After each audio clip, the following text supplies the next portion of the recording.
Hey all, hey all, hey all. It's afternoon on Monday. A lot going on these last 2 weeks. My wife had a surgery. I was in Colorado for most of a week. And then my wife was in recovery, so I spent time doing that. It's time to get back to work. And so here I am. The problem last faced in the last edition of Programming with Blazor. I ran into I had basically fixed pretty much all the issues I had ran into trying to get Blazor off to work. I kind of, or at least I think I did. I was stepping through, got through, all the code kind of fired and triggered. I still don't know if the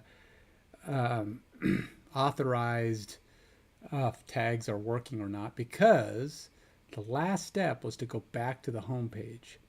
And to do that, I needed to do a redirect. In order to do a redirect, I need to fix this redirect bug that won't let me redirect. It's just basically ignoring the redirect. It's not doing it. I looked at multiple ways to do it. Some use a redirect to, and some say navigate to. One navigate to is basically a wrapper around redirect to that's supposed to deal with a bug that exists. That says it'll be an error if you're doing it on the server side. You're trying to use redirect on the server side. And I'll show you what that entails. I got a headache right now, so forgive me if I keep rubbing my head as I'm trying to figure out what that is and why I've got it. But we'll continue on here and hope that that goes away. So the UCL is my ultimate community ladder. God, remember the name.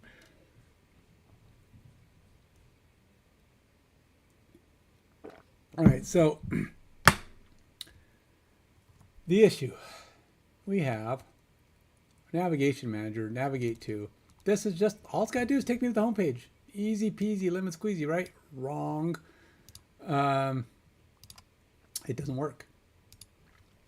Yeah, it refuses to do it. Blazor, navigate to / does not work.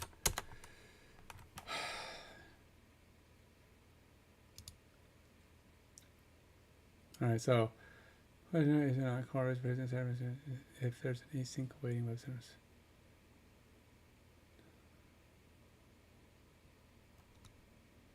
Oh wait, does this one have an await? It does have an await. Let's see, what does he say the problem is? It says, I want to redirect to another route in certain cases. If there's an async web service called B4, navigation manager doesn't work correctly, but no exception thrown either. Huh.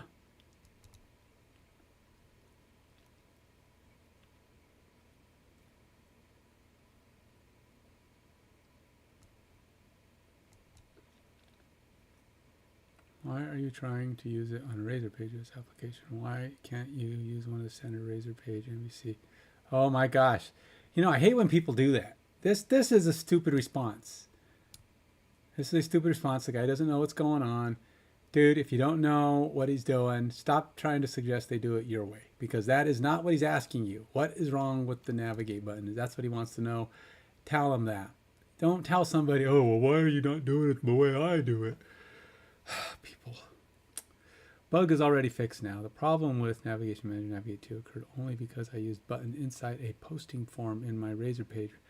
Replaced from tag with div. Now everything works fine. I don't think that's going to be it, but div. Because I used a button inside a posting form in my Razor page. Not a Razor page. Very different things. I fixed your tags. This is a Razor component, not a Razor page.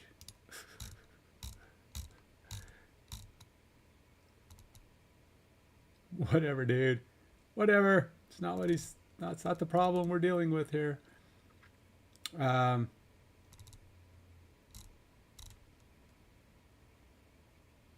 Anyway, so what I got here is my login is doing its login stuff. It steps through, goes through, does all the login. And then at the last step, when everything's working, we're supposed to navigate. navigation manager, navigate to, but it is not taking me there. Now this is a server side page. So let's go see if, I don't think this is a situation ChatGPT is going to figure it out, because I've asked it before pretty much, and it's failed me pretty much every time I've attempted to get some feedback on this problem. But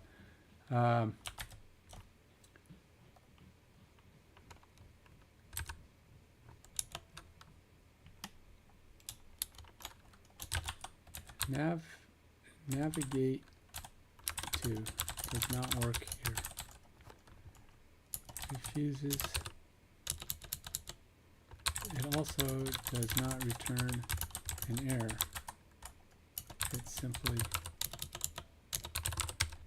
fails to redirect to the home page represented by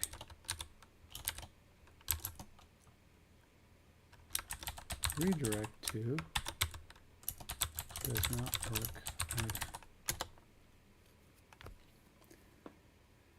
Yeah, that's what I said.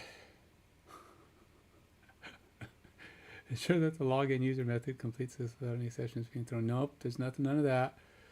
Update authentication state. Make sure that the update authentication state method is correctly updating the authenticated state. This doesn't work. All right, let's try. He does. Oh, come on. Oh, my screen froze. Oh, are we doing that again? Yep. Oh, wait, it was actually just frozen. Nope, we are still having a problem. Okay. I don't know. Sometimes this happens. I can't explain it. I have to do this weird thing.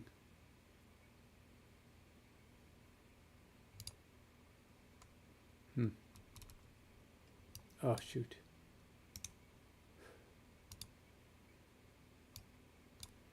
Yeah, I know, this is really weird. Go back here. Click on the right screen. Gotta go to scale. Gotta increase the scale. Then I gotta go to scale and decrease the scale.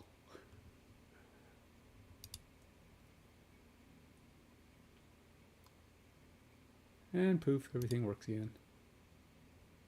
I can now toggle back and forth. Don't know, man. It's a weird thing.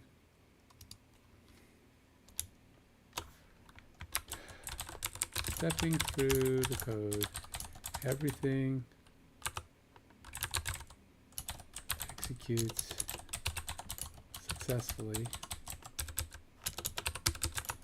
Right prior to the navigate step.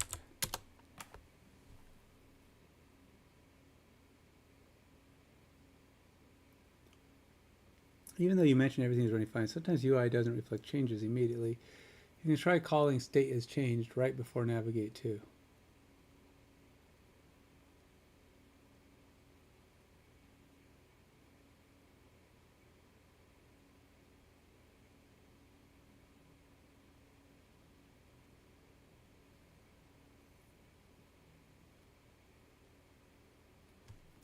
Okay. Basically, it's saying it has no idea, but these are some possible things to try to find out. Like, I don't know, man. You stumped me on this one. I don't know. But hey, if you try some of these things, you might get some more clues. All right. Fair enough. Let's go try some stuff. Let's see what this is doing.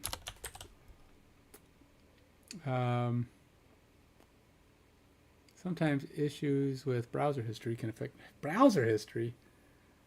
Navigation state provider, ensure your custom. If it's not notifying correctly, UI might not react as expected. Ensure your custom auth state provider is properly handling state changes. How would I know that? Doesn't even tell you how to check that. Try simple redirect. For debugging purposes, you can try redirecting to a different page to see if that works. To be honest, I don't even know what another page would be. I don't have that many pages on this site yet. I haven't added anything else that functions. Go back to the login page, but that's where I'm at.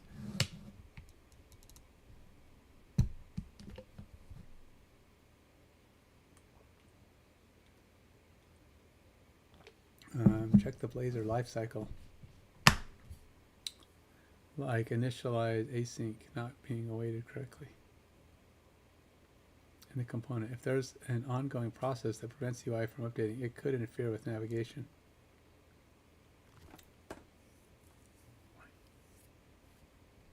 Huh.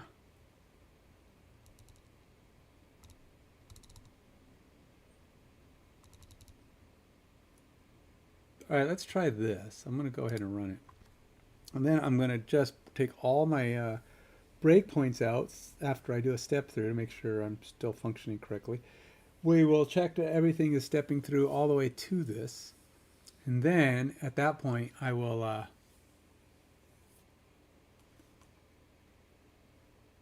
remove all breakpoints while I'm stepping through. And then try to run it just straight to this and see what it does. You know, see if there's any of these pauses are causing problems, anything like that.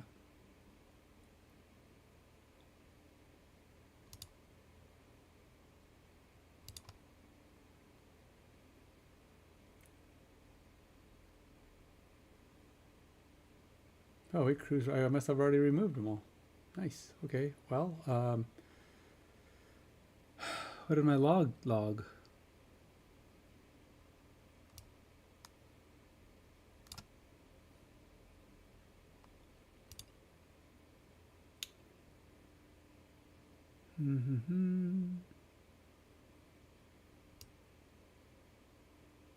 Circuits, remote navigation manager. I don't know. It's got it all there.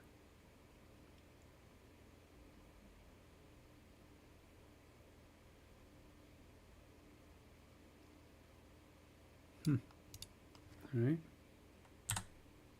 See, it doesn't go back. I am curious though.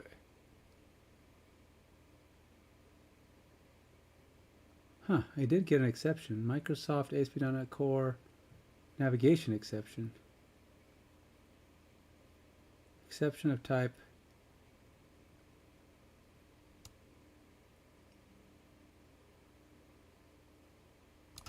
All right, let's try the redirect too.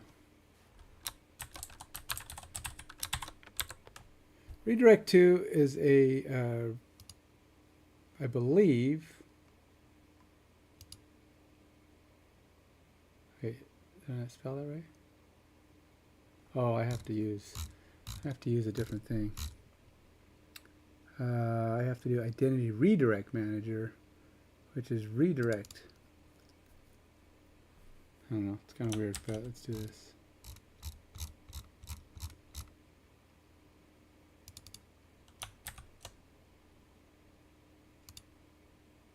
Let's try it again.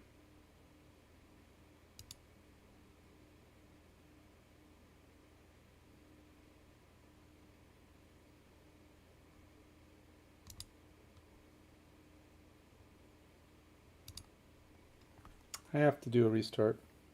When you change pages, I have not figured out why, but I can't do a hot reload. Hot reload is not working. Or maybe, yeah, hot reload doesn't seem to be working correctly, so.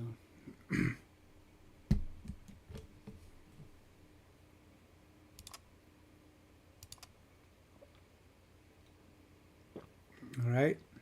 All right, we're still good. Actually, I should probably put redirect manager there, but not that one. But we'll try to see what this does. So I got an exception again. Exception of type component navigation exception was thrown. I don't know what that is or why I'm getting it, but doesn't tell me any details about it, which is awesome. Gotta love that.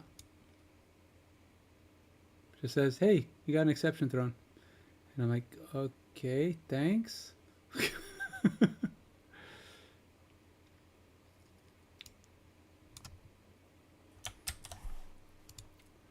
All right, let's go see what this guy says about it.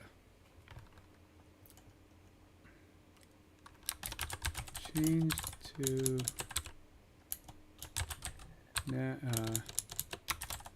redirect manager, but both are returning this same exception.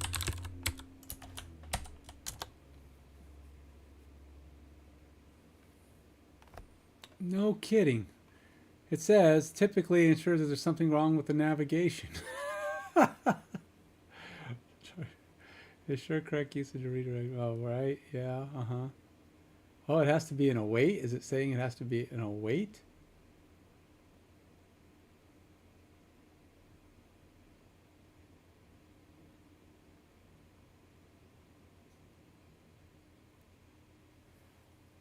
Interesting.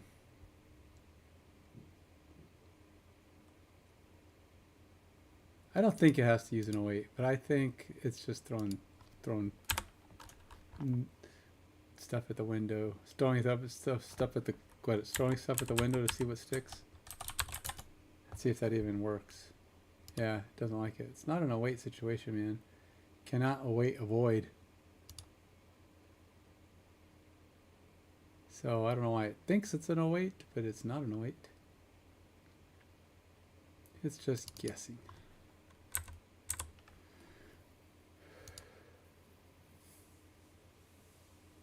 I think I already have a try catch on here, don't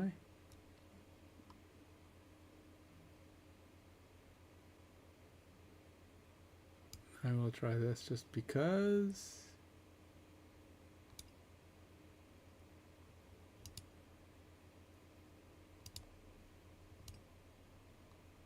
Just because I have no idea what else it could be. I already have a catch on here.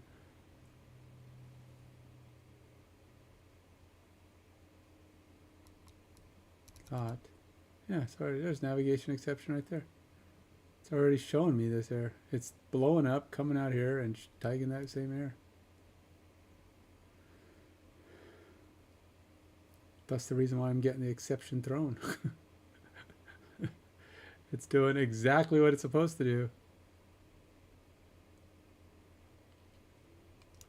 do. All right, let's take my error and go to talk to Google. Let's see if Google's any more helpful. Let's see if there's people in the world that knows the answer to this.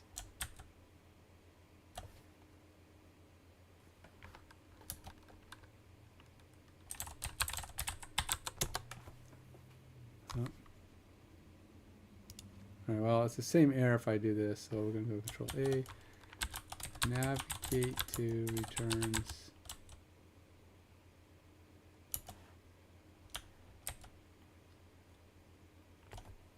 Oops, I didn't actually get. I didn't write the right thing here.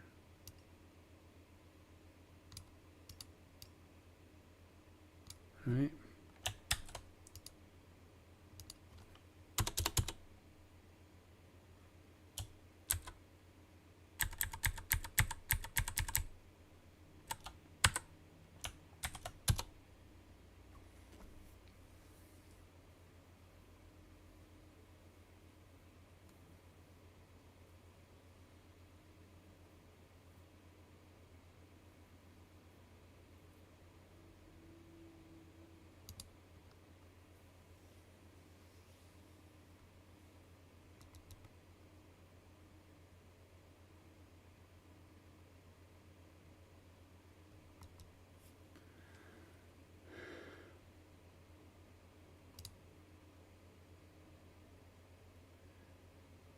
Where a possible workaround is mentioned, putting the navigate to method in a on after render instead of on initialized. The issue is no longer open and still remains unfixed, but moving the call to on after render works a charm.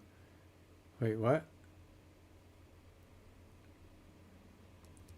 I needed to put this into on initialized rather than on after render, so I had to go with the render mode equals server method. Though apparently this isn't recommended. It also states in the GitHub issue that this only happens in debug, not release. So a middle ground option is to change post CSHTML to contain Environment include equals staging production. Render mode equals server pre-rendered. Type equals. It seems like what? Include equals development.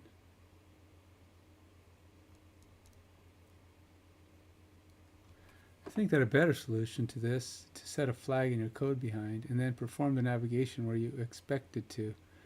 After the rendering is complete, you can use that same flag to optimize the rendering in the scenario.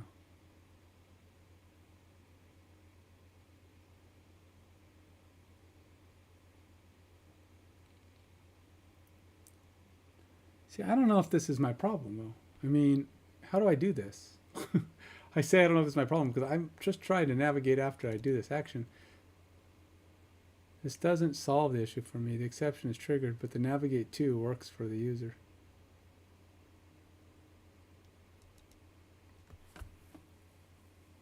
You may also change your method to the following, including the async keyword to its signature. There is going to be a complaint about not using await, but in exchange, you are not going to need return value. Since it doesn't have an await, the effect is kind of the same as the synchronous version, but without the exception being thrown.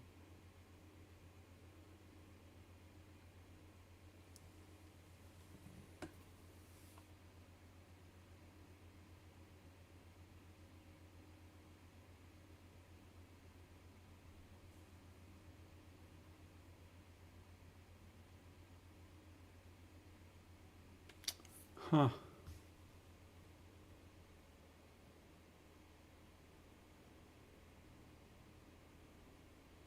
See, I don't know this on-initialized async. I don't know what the heck is that.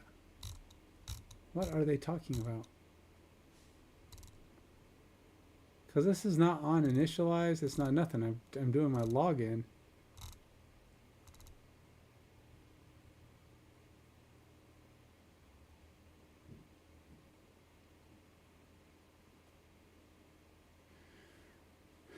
It's completely safe to ignore it. The debugger stops because it is configured to do so, but in this case, the exception is always handled. You can turn off breaking in this exception if it's caught on the debugger settings. If you are running a Blazor server app, the behavior only happens if render mode is server pre-rendered.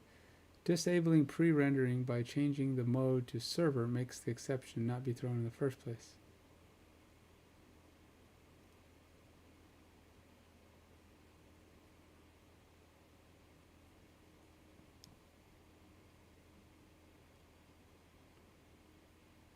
It's searched current Blazor documents to change notes and haven't found any mention of this, so just in case it helps someone. I had this when I tried to call the navigate to from another thread. Render mode server solved the problem. In my case, only encounter it when my debugger is on. Current solution is to put your navigation manager code in try catch and simply ignore it.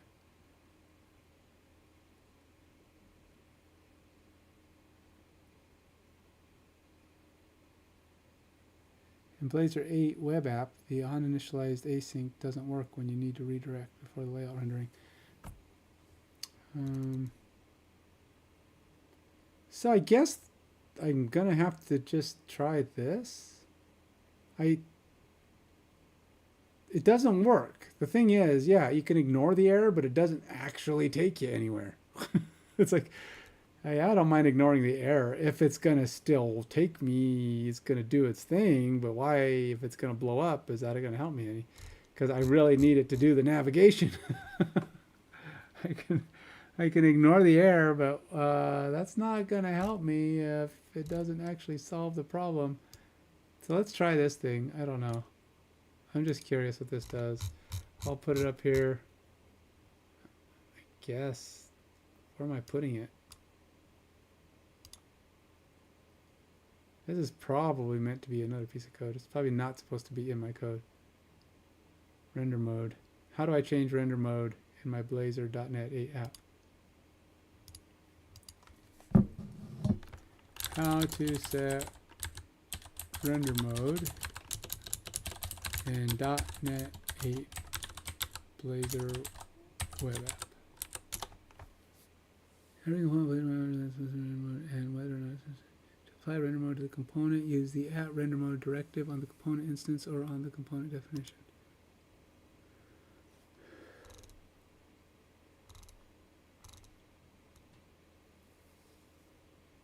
With the theoretical part out of the way, let's guide you through the steps.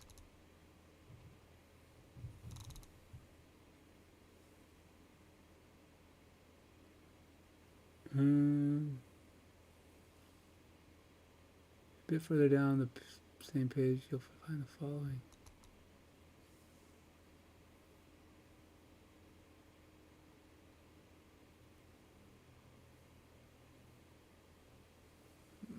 Map, Razor component, app. This button demonstrates the use of Blazor Interactive Server render mode.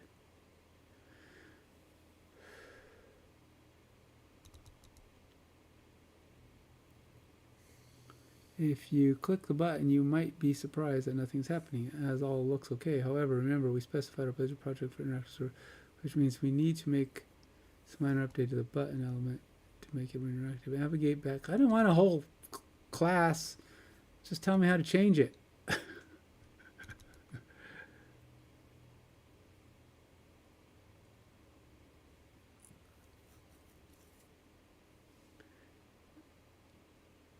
Thing is, I have rendered before. I don't know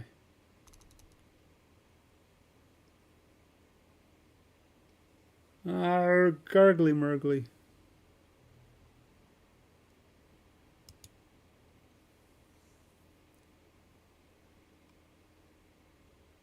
Hey friends, Patrick here, and today let's focus on the Blazor render modes, the new render modes with .NET 8, because I think there's still lots of confusion regarding the render modes, and in this quick tutorial I want to go over them really short, hopefully. Let's see how long it will take, and explain how every single one of them works. So regarding the configuration, you see it here, I'm using the Blazor web app template. We also have a Blazor WebAssembly template with .NET 8, but this is not the one we need here. We want to use all the render modes, so for that you have to use the Blazor web app template here. Target framework, of course, .NET 8, no authentication, HTTPS. And now here we are already, interactive render mode. We start with none. So this means we're going to use Blazor SSR, which is also called static server-side rendering. And then we will introduce the server render mode, WebAssembly, and also we will have a quick look at the auto render mode. Regarding the interactive, He doesn't show you how to get to this from an app that already exists. Do you want to use one specific render mode for the complete application? Then you would choose global, or you want to be a bit more flexible, and then you choose per page or component. This is what I usually select, and then include sample pages. Why not? Let's just create this application real quick, and there we are already. You see we have the components folder with the pages here, and the only page that will be interesting for this tutorial is the home page. And another file that is really interesting and important is the program CS, because here you can see we've got, for instance, this line, and this tells us that it registers services required for server-side rendering of Razor components, and then also this line here with map Razor components. Map Razor components. Because I have a lot more stuff under my Map Razor components. I have add interactive server render mode. I also have add interactive WebAssembly render mode. I have all of the above. Well, two of the above. You can read the tooltip by yourself, and then you know what this function is doing, right? Okay, when we run this and have a quick look, remember this is static server-side rendering. We can also open the console here, and when we now just reload the page, then we won't see any WebSockets, we won't see any WebAssembly stuff, nothing like that. Let me open that here. WASM, no files, WS WebSockets. This is just for debugging and stuff. This is Visual Studio actually, but this is not the WebSocket connection you need for interactivity. But we'll get to that in a minute. And here what you see is, when you just select the first file, you see that this has already been rendered on the server actually, and just then sent to the client. So this is static server-side rendering in action. Now let's add interactivity. For instance, let's say we want to add a button to our homepage here. So let's say we just add simple bouton, a button with simple HTML in the end, right? This is the great stuff of Blazor, among lots of other stuff. And we say on click, with add on click, we want to call a function. For instance, button clicked, or on button click, you name it. And to make this work, of course, we have to add the code block here with also add code. And then we just enter void button clicked, for instance. And then here, what I want to do is I want to change a text actually. So let's say this is an empty text at first. And then here, I want to display this thing. So span add text, and when we now enter the parentheses here, of course, we have no error anymore, but now we can say text is button, almost button has been clicked, like that, for instance. So again, we have a simple HTML button with the on-click event. When the user clicks this button, we change the content of the text here, and we display the text in a simple span. Should be simple, right? When we now restart the application, We gotta go with the ads. Gotta go with the ads. All right. I'm just trying to see his example here. But when I click on this thing, nothing is happening. I can click as often as I want. Nothing will change on our page. We won't see anything. So now we have to introduce a render mode for interactivity. Now, there is one other way to realize that, and that would be a form. With forms, you can already do a lot with Blazor SSR, even all the CRUD operations, for instance. I did another video about that. So if you want to see that, I know I'm watching a video, but hey, I gotta see how to do this. Or maybe just subscribe to my channel. That would be nice, and then you will see. So I wonder if my render mode is a problem. Maybe also activate the bell notifications. That would be nice. Thank you so much for doing that. All right, so now interactivity. Two places have to change here, or have to be changed to make this work. The first one is the homepage here, where we have to add the new render mode directive. But first, let's go to the program CS. I already told you this one line is important. So here we will add something new, and that would be another function. Add interactive server components. That's the one we need.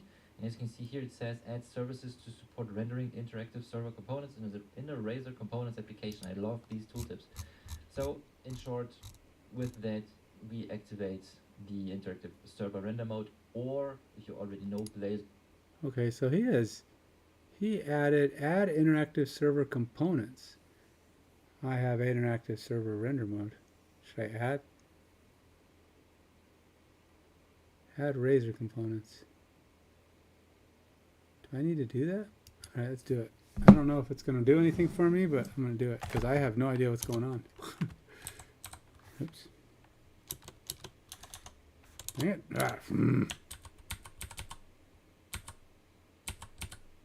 Okay, try that again. Add interactive server components.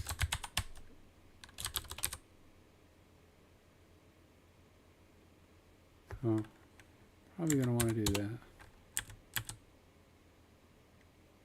Add interactive server components. Didn't like it. It's saying, nope, can't do that. You have too much crap.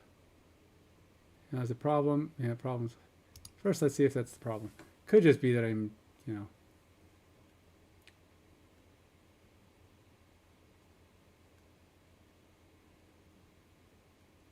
interactive.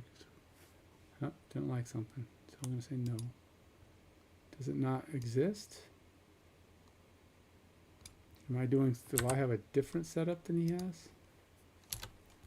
Dot add interactive. Yeah, it doesn't even exist.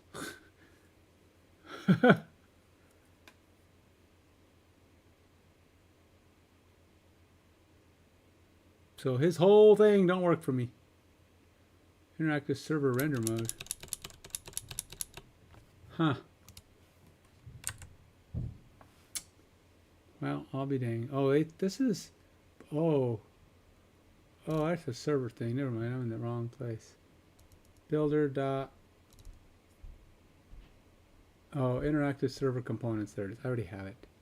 I already have it. Never mind. I'm looking. I thought it was an app thing. I was looking at app, and it's over on Builder, which just comes before. So I already have that. Blazor is in essence the old Blazor server, right, with WebSockets. So this is what we need. And then also here in the map Blazor components line, we add the interactive server render mode. Yep, got them both. This says configures the application to support the Microsoft ASP.NET Core Components Web Render Mode, Interactive Server Render Mode. So many render modes. And now here, when we just leave it at that, we restart, we have it available actually, but page has been restarted. We can click here, still nothing is happening, but now comes the magic. So now we enter add render modes, and then interactive server, we restart the application. Rebuilding, we click on that button has been clicked. Magic, isn't that nice? And when we now have a look at the WebSockets, there they are, we have this thing. Let's see if that does anything. Maybe it's something to do with that. It's like it's not responding to my navigation due to my lack of render mode. So let's see what happens.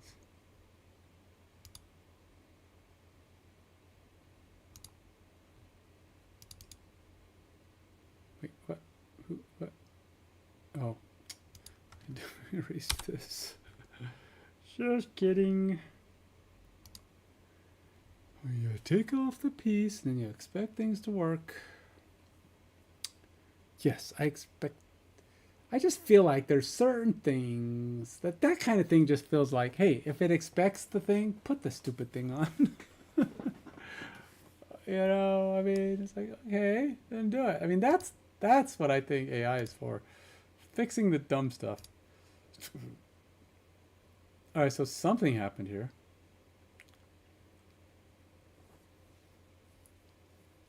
I don't even know where I'm at. Where am I? Status message.razor. Object reference not set to an instance of an object. What object reference are we talking about?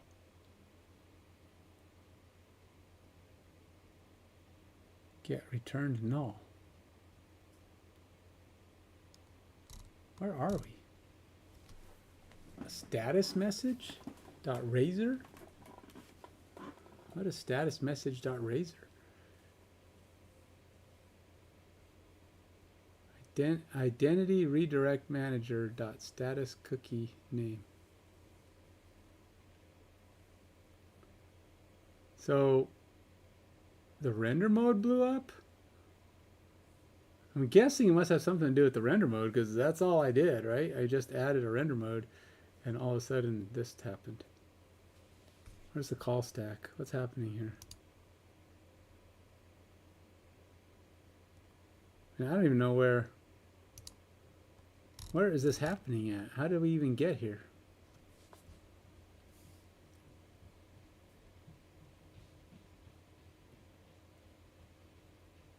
If is null or empty, display message, status message.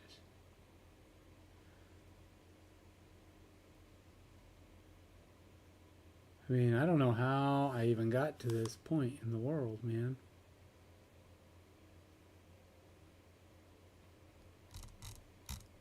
And there's no call stack, it's just external code.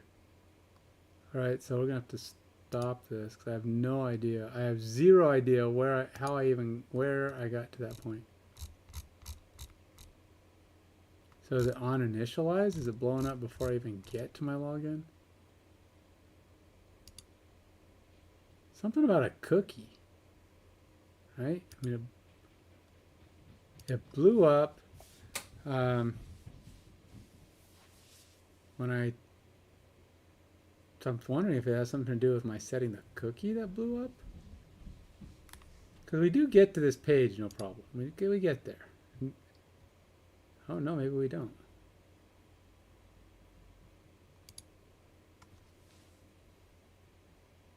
What is this? Status message.razor.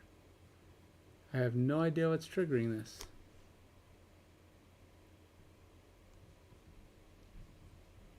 But it is going here, and it's loading it. As you can see, it's there, it's loaded.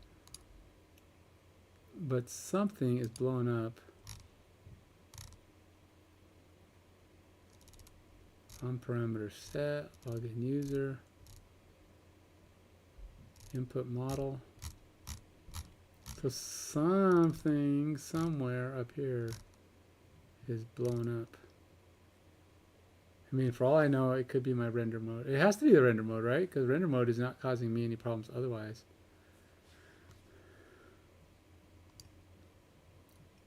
Alright, let's go see if this guy, he's going to do some more stuff here. So let's see what else he has to say. In here, this is the new WebSocket connection, and when I click here, you see that some messages are exchanged, and sometimes here on render completed, sometimes you're lucky and you see what's actually happening here, and you see even the code in here. You see the event name of that event.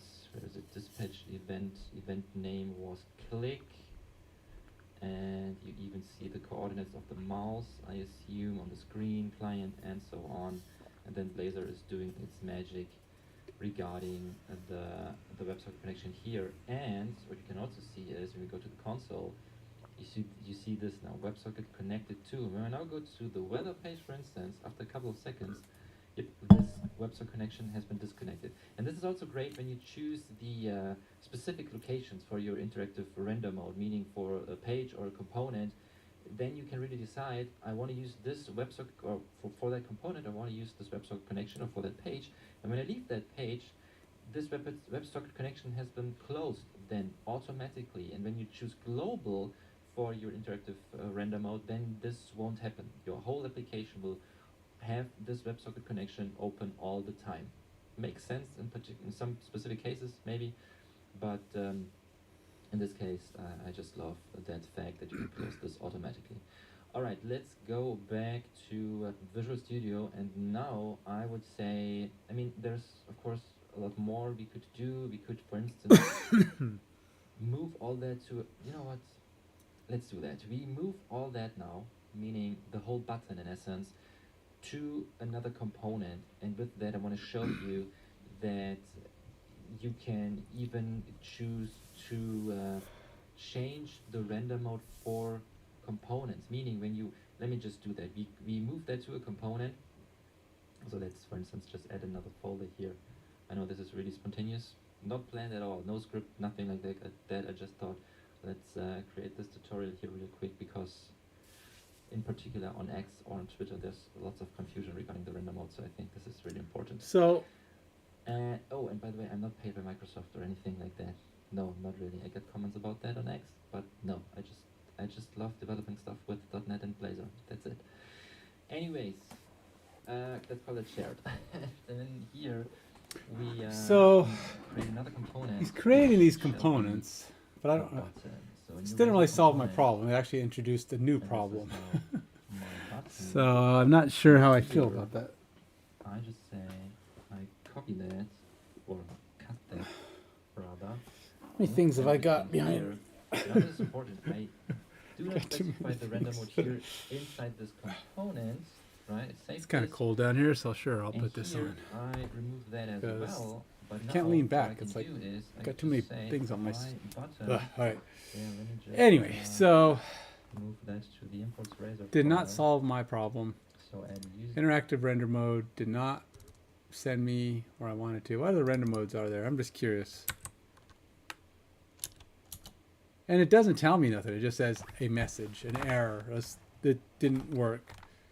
I'm like,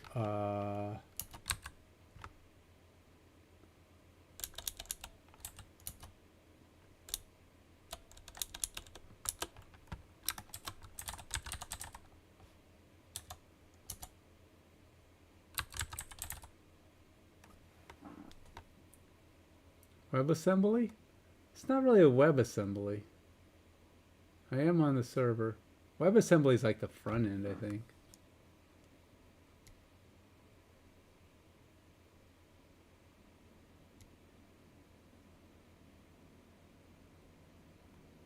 interactive auto. All right, let's do interactive auto. I don't know what that's going to do. Probably won't do anything, but I am stumped at the moment, so we're going to just see what this does. I mean, like his, it's not doing nothing. Thing is, I have navigated. That's the thing. Things I've done before. Certain other things weren't working, but it was logging in, was doing its thing, and then it would navigate back to the home page. So something has changed. It suddenly got me where I am not navigating back to the home page. I don't know what is causing that though. Why is this all full screen like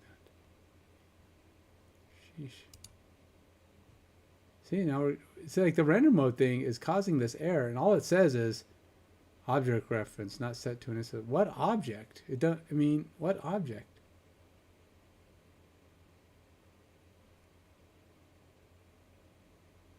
This message from cookie? No. HTTP context cookies.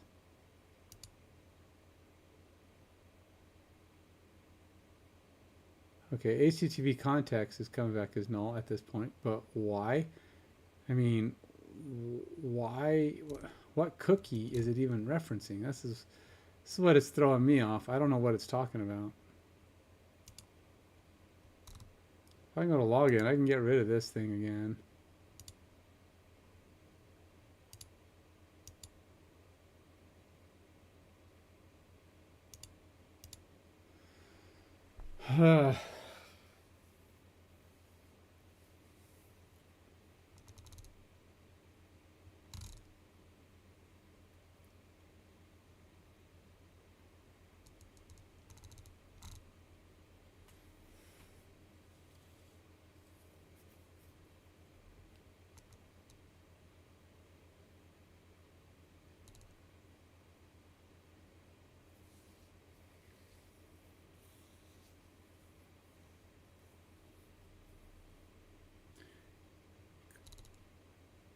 We got login user.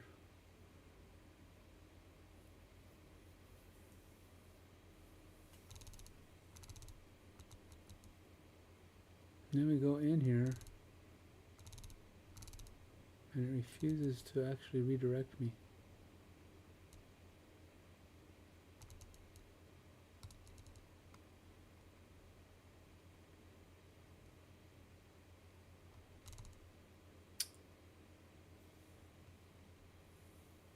I don't understand. What is this? Why is it so out of position?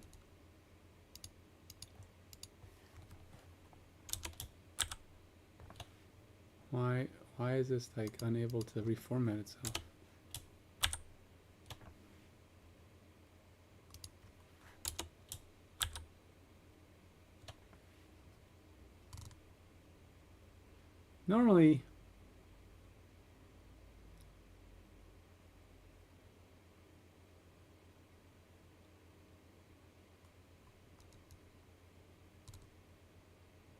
Normally, when you have this kind of code, I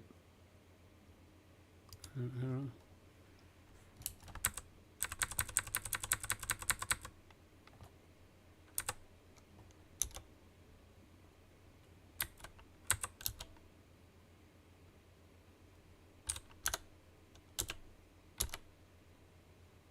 Come on, where the heck?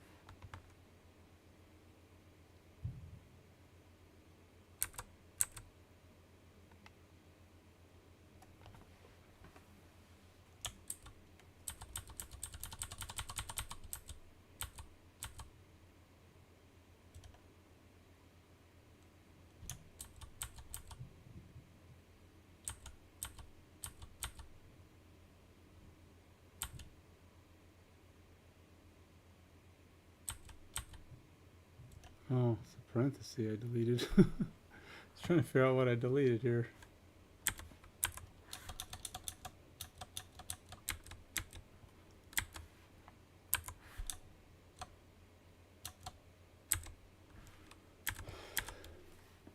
I don't know why I couldn't fix that automatically. It's like I didn't know where to put that.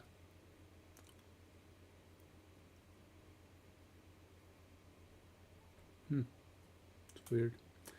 Anyway, didn't fix my problem. I don't know how to get this redirect to function.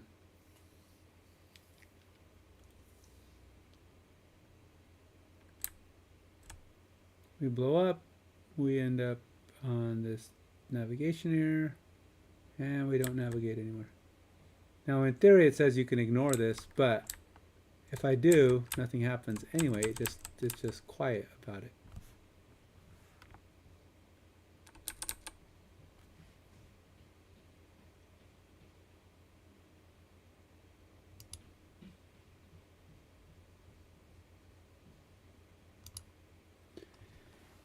And simply quiet does not help me.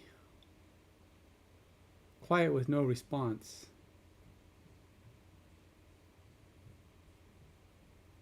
It'll show me the error. It'll log in. Do its thing. Go through all the login stuff. And then nothing. Just kind of sits there and goes, yeah, we're good. I'm like, no, you're not good. I still got this exception thrown.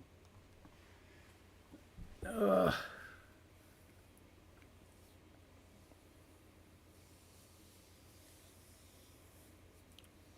I'm curious what it does if I actually go to the homepage. Oh, that didn't work. Okay, so even if I go back on my own,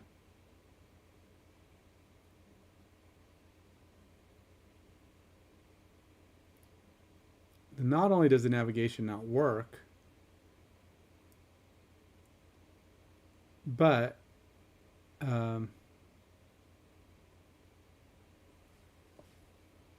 it doesn't, the authentication state doesn't get set.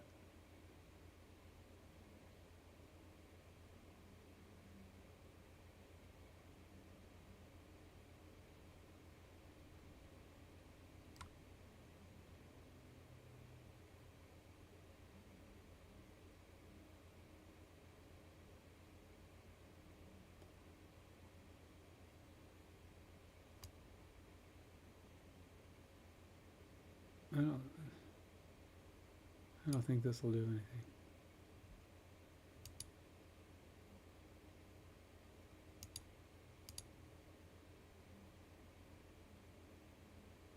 Nope.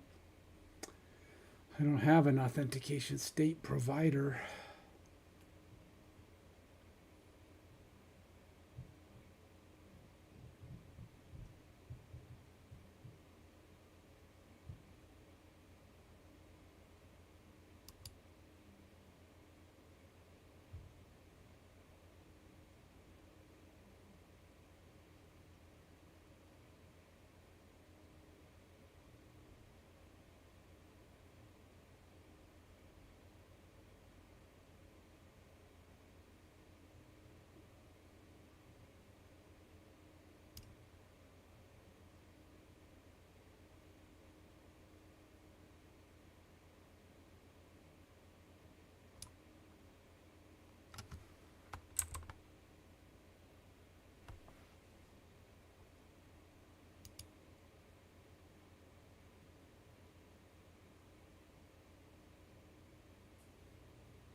What's it complaining about? Is inaccessible due to its protection level. Okay. So, okay. It's like, yeah, that's a thing, but you can't do it.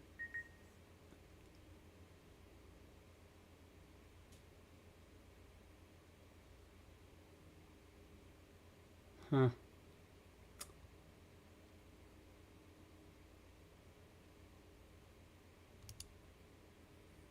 I am just not making any headway on this. Simple little things.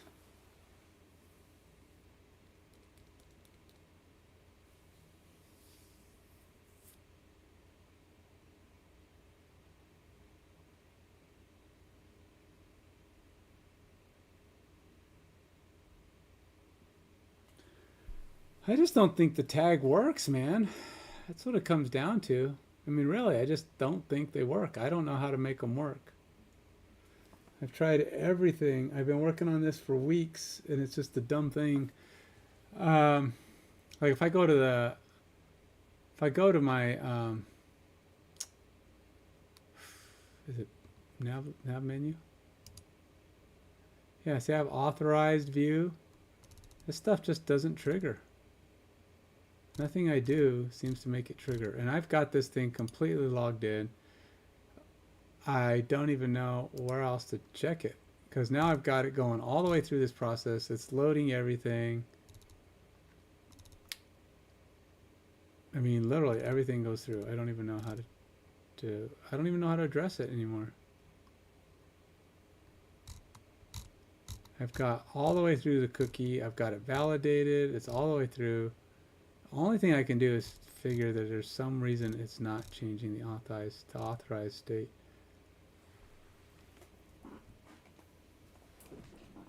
So after login, which is here,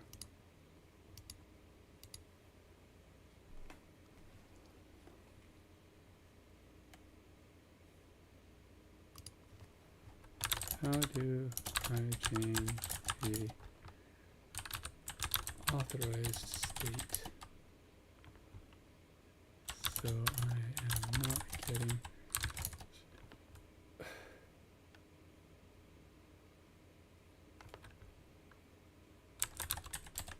protection level error on the custom provider notify authentication state changed line.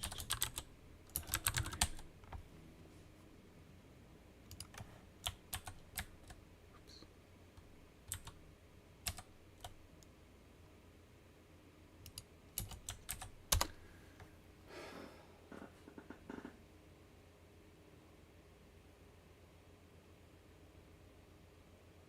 Sure, your custom auth provider has a public method for notifying state changes. It should look something like this. All right. Well, where the heck do I? Is that my thing? I forgot if I even created that.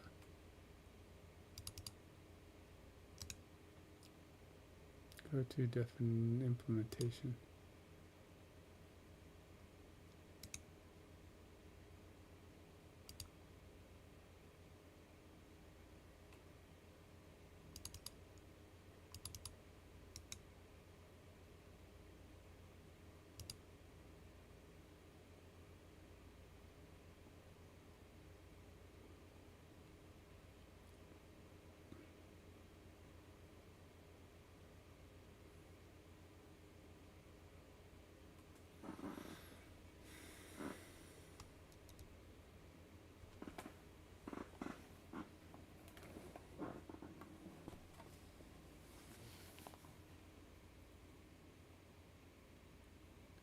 Public async, public override, public class,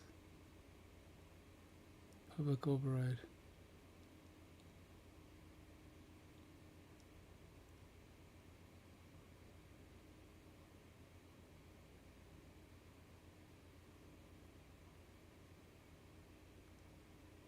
Notify the Blazor app of the update. Update authentication state.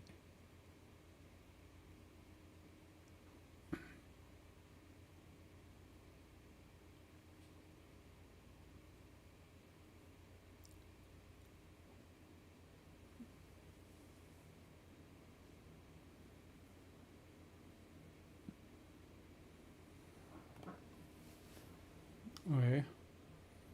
So maybe I should just use what I have. And here,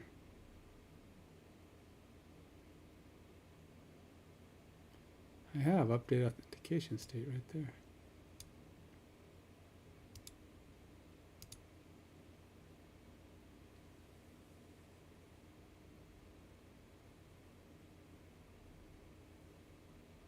And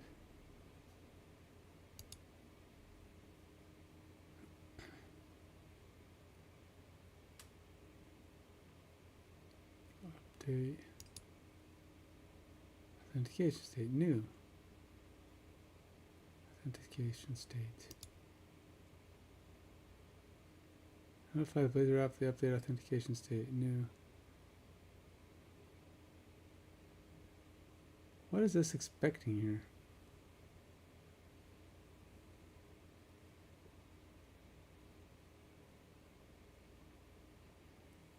Well, whatever it's doing doesn't work. That's all I'm saying. I don't know, my authentication state. I mean, how do I even know what the state is?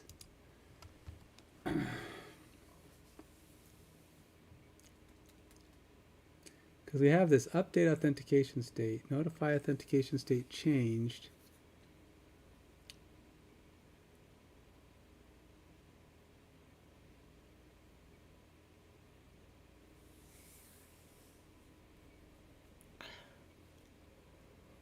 I'll wait for it to start again. I guess time.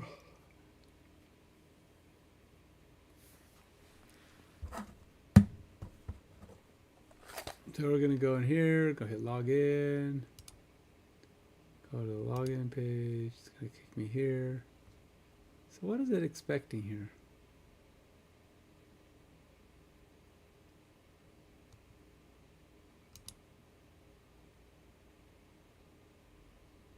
Is authenticated, true, claims 1. I mean, we're all good here.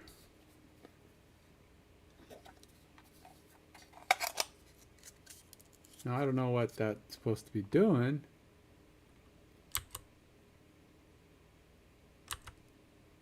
I mean, we went in there and it ran. I mean, it just changed the authentication state. It says we're authenticated.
Just can't redirect.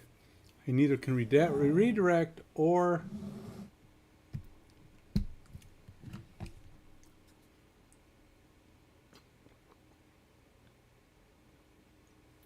I can neither redirect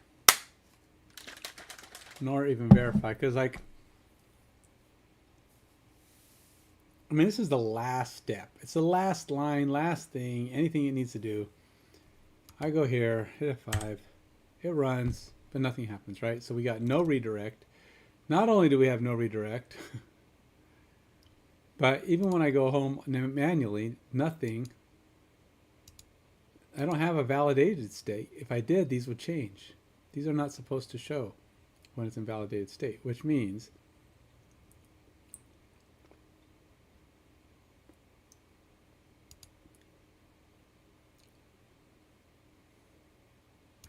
nothing happened.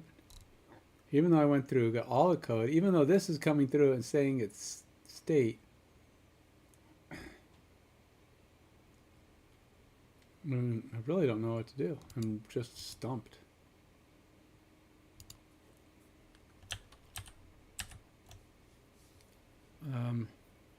Because when I'm in here, I'm sorry, that doesn't go away. This one. We got authorized tag, authorized view tags. All right, well, I don't know. I'm really close to giving up on these. I've just spent way too much time on them. I don't think they work. Authorized view tags are not working.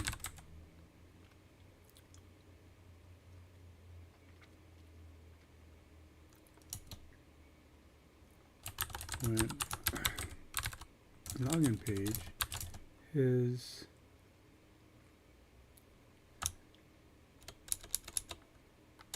working even when my login page explicitly updates the authorized state. In debug mode, I was able to verify the authorized state of the, what is it? Authentication state. Auth state object is true.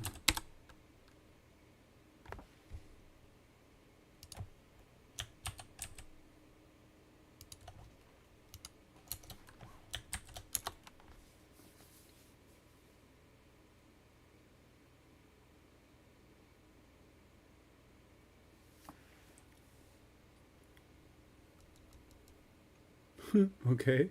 Make sure method returns the correct claim principal based on the stored. You should store the user state and return that instead of a new empty claims principal.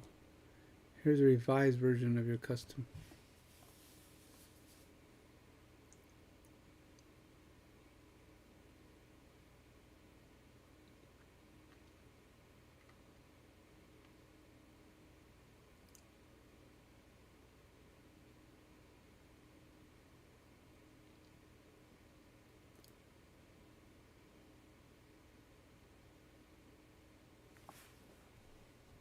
Well, I don't know how different this is, but we'll give it a go.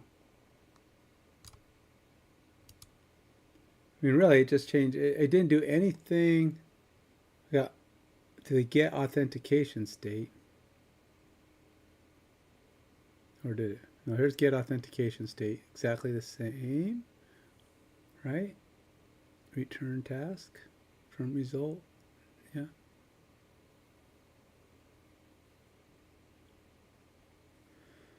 It did break it out and take the claims principal and put it at the top. But the update authentication is just looking at notify authentication state changed. We're using user. And the user is task.from result. I don't know. It is different because I have task.run. It's doing slightly different stuff.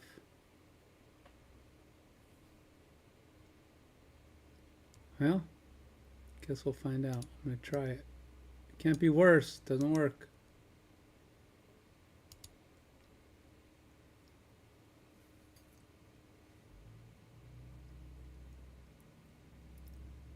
I mean, it simplified the lines. They don't have as much code in them. But they're both going to take claims principal. Let's see, what is it? Calling it. When you successfully log in, make sure you update the claims principal in your authenticated state. So we're going to go back to login.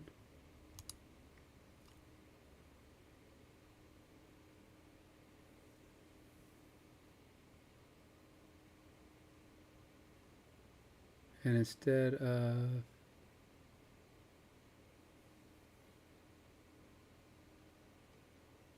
it's doing this thing.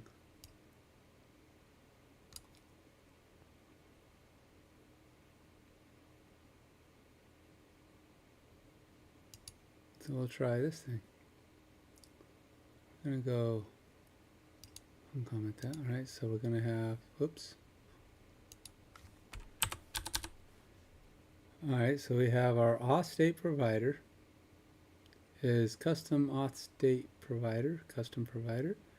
And then they do this line,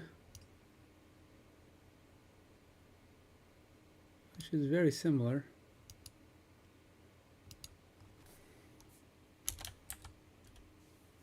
But instead, it's going to update authentication state user. Ensure the consistent claims principle. Make sure the claims principle is properly populated with the claims that can be checked in the authorized view. We already know that's going to be there, because I've already checked it. Check your authorized view. Ensure you have the correct usage of authorized and not authorized view tags in your Blazor. Verify the component lifecycle. After updating the authentication state, the component that uses the authorized view should automatically re-render to reflect the changes. If it doesn't, try calling state is changed manually in your logging component after the state update.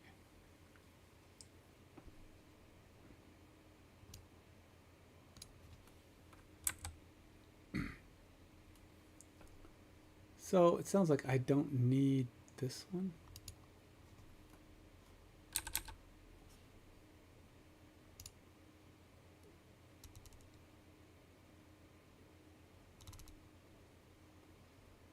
And we will try again.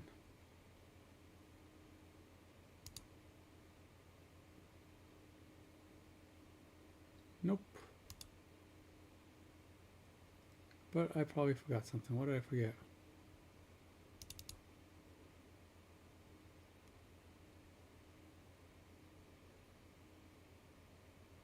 Oh, that's weird. Did it actually typo? Because I copied that whole thing, didn't I? Huh. Interesting. It did. It typoed. Gotta love AI. It didn't actually close my parens. Don't think it meant to do that. Looks like it's only have one paren. Interesting. Computers make mistakes.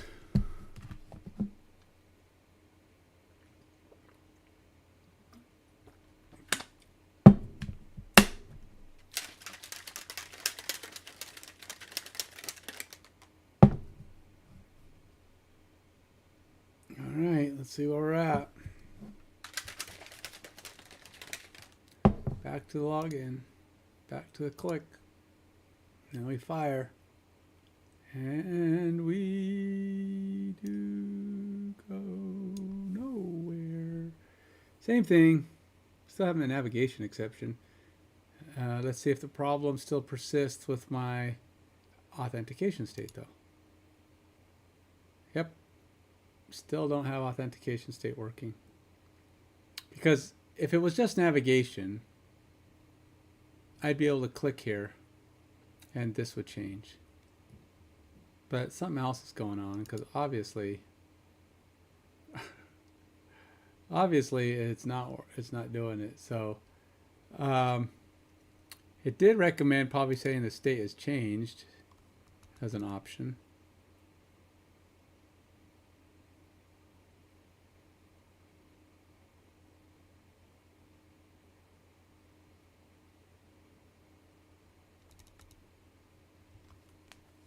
Ensure that you have the correct usage of the authorized and not authorized view tags in your Blazor. Yeah, I know, I have that.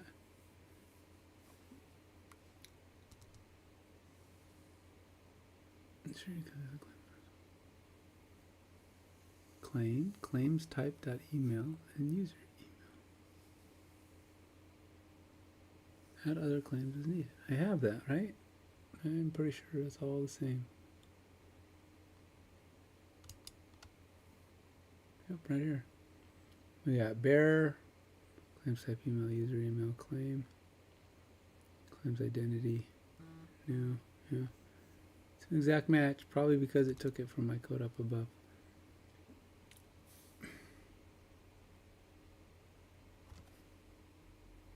Oops.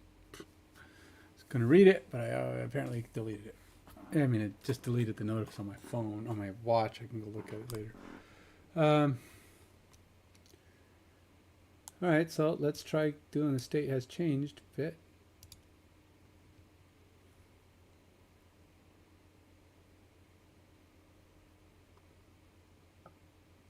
Let's try that. What's the worst can happen? Doesn't work.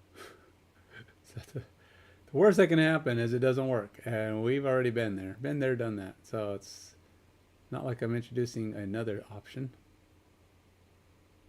It just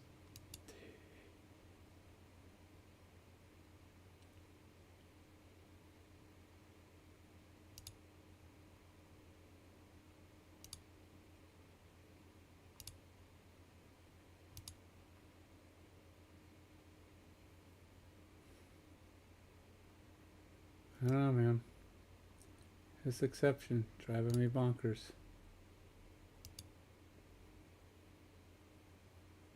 And that doesn't do anything either. Still can't get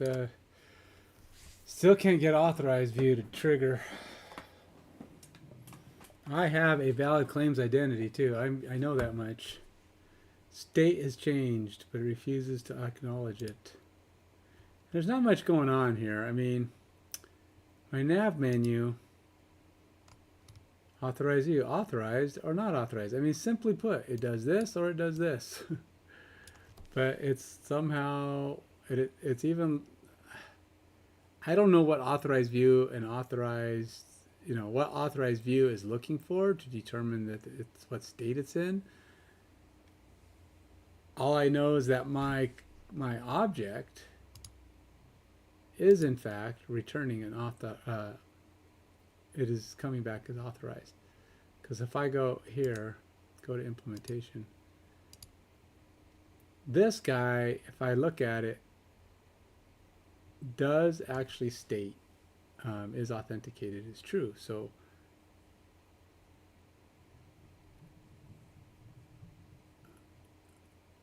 notify authentication state changed. No, I don't know what it's notifying. I'm assuming this is firing somehow, right?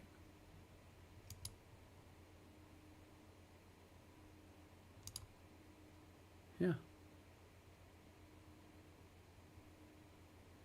If I go to user, see, is authenticated equals true. Claims 1. Count 1 is authenticated equals true. Identity. Authentication type bearer. Bootstrap context null. Count 1 is authenticated true.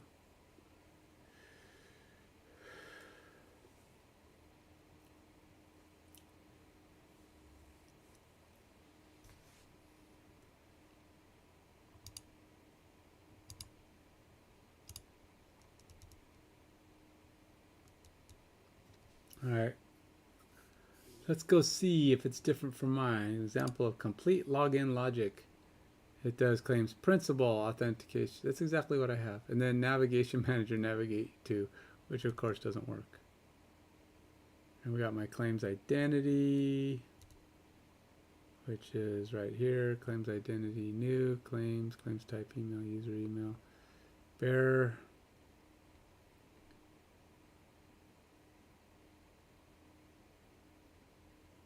And response that is success status code.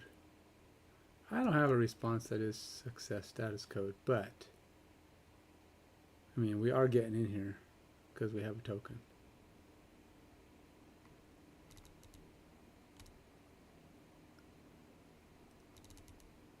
By following these steps, ensure the authentication state is managed correctly. The authorized view should work as expected. If issue persists, please share any relevant code or error messages for further information. I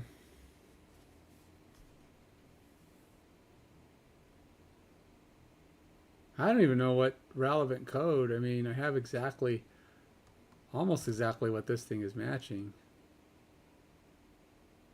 Inspect whether the get authenticated state async method correctly reflects. Get authenticated. Inspect state. After calling update authentication.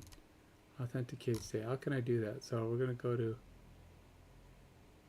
authentication state provider. after calling this, get authentication state, can I do an immediate?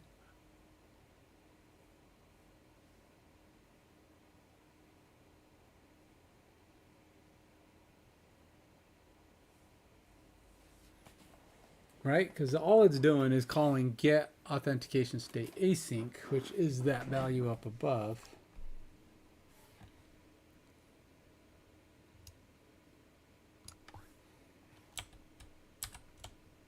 Immediate window.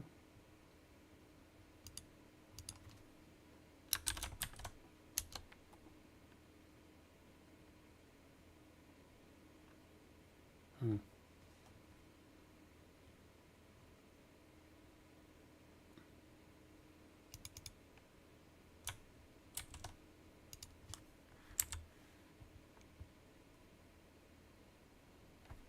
Actually, let's just do this.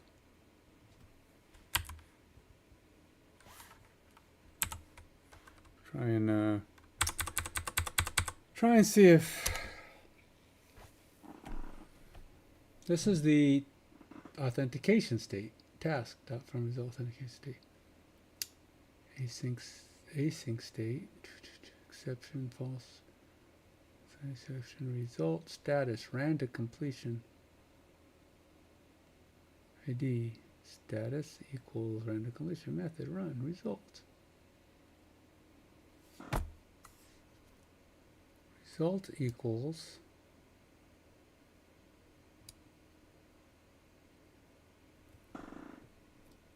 all right, let's see if I just say public override task.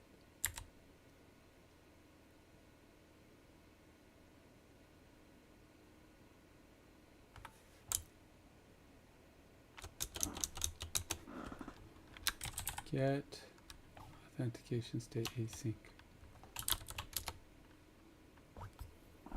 I mean, it's got values. What's it supposed to say? The user state.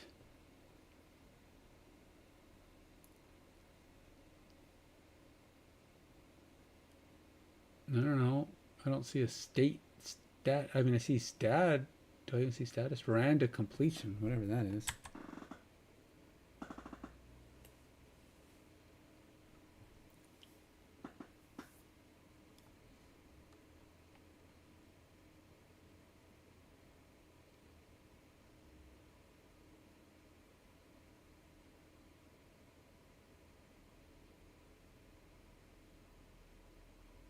Still says is authenticated true.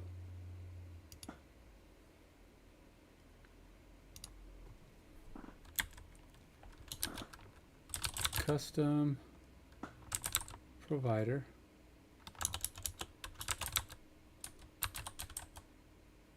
Oh, no, I didn't think so. It's not in scope anymore.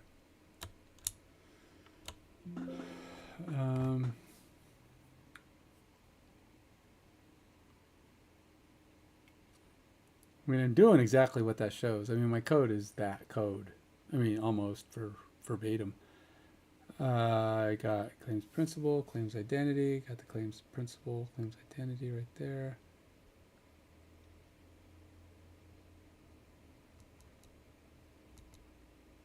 User, claims principal. And then we go down here, we go update authentication user, redirect navigation manager, navigate to.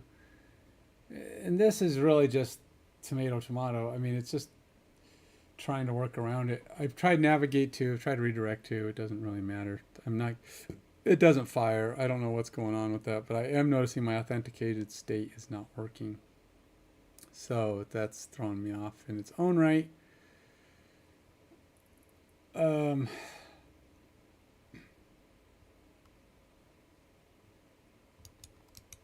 see, go to set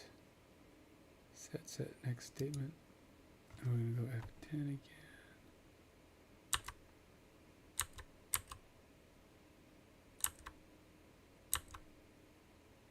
So we do that, then we do that.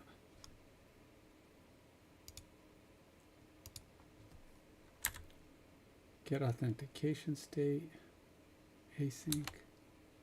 I mean, it just shows me that. It just says random completion for status. I don't know what else it's expecting. I mean, I do have an ID. I have a result, which is it's an authentication state. Async null, cancellation pending, creation option, exception null, result, authorized authentication state, and random completion. It's I don't know what I'm expecting to see in the status.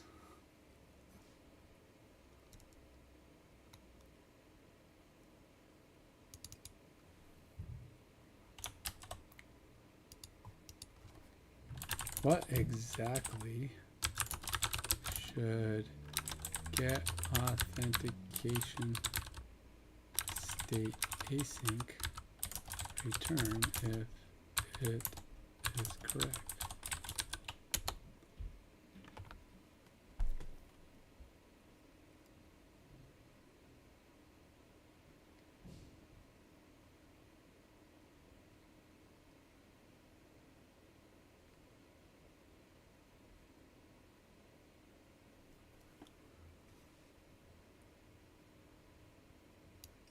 Hey, Rich.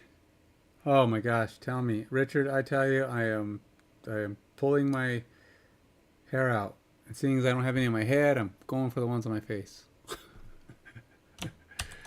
This is like the tail end of functionality, but I cannot get this authentication state to trigger. I have gotten all the way through my code, man. This is it. I've gotten all the way through. I've got the cookie loaded. I got it validate, the token validated. It's coming from my auth. Everything's working all the way down. So now it's all ready. The claims identity is set. The claims principal is set. Everything's got a user. I get all the way down to this, up to this, like I'm trying to set the state now so that my auth view will work. And nothing I do will trigger it correctly. It's just like I'm going in, I'm setting it. It even shows authenticated. If you step into the code that takes me down into this authenticated state and I look at the user, it says user authenticated. I mean, everything says yes, except it doesn't work. It's it. And then on top of it all, I still cannot get redirect to or navigate to or any other navigation redirect here to work. So even though it goes through, it goes all the steps. I mean, it's like it's everything works. So it goes all the way through. But when it hits this, it errors. Now, of course, I can ignore the error, but that doesn't do me any good. It doesn't navigate me. I need it to navigate. So it just blows up. It says navigation error. I have it captured down here, and I'm just ignoring it. But I did have an error, but all it says is navigation error, a navigation exception. And I'm like, okay, well, thanks. That doesn't help me any. It refuses. Doesn't matter if I use navigate to or redirect to. Won't go back. So it just doesn't work. I cannot get redirect to work. But I went back one more step. I go, well, okay, what if I just navigate myself? Let's assume I ignore that and just click on back to the home page. The home page at that point is where the authenticated view is supposed to work. And it does nothing. It does not work. It just refuses to read it. I'm like, well, is it not setting the state? As I went through all this and I'm checking it, and now this is the state that it's coming back with. It says async state, but I don't know. This is when I read this value. See the authentication state. So it's creating it. It's returning that result to this, and this is the result it's returning. It's going. I don't see anything here that says the state. The only status on here is ran to completion. I don't know what that means. It's like, okay, it ran to completion. What ran to completion? The creating of the user state? I don't know, but so I was asking AI.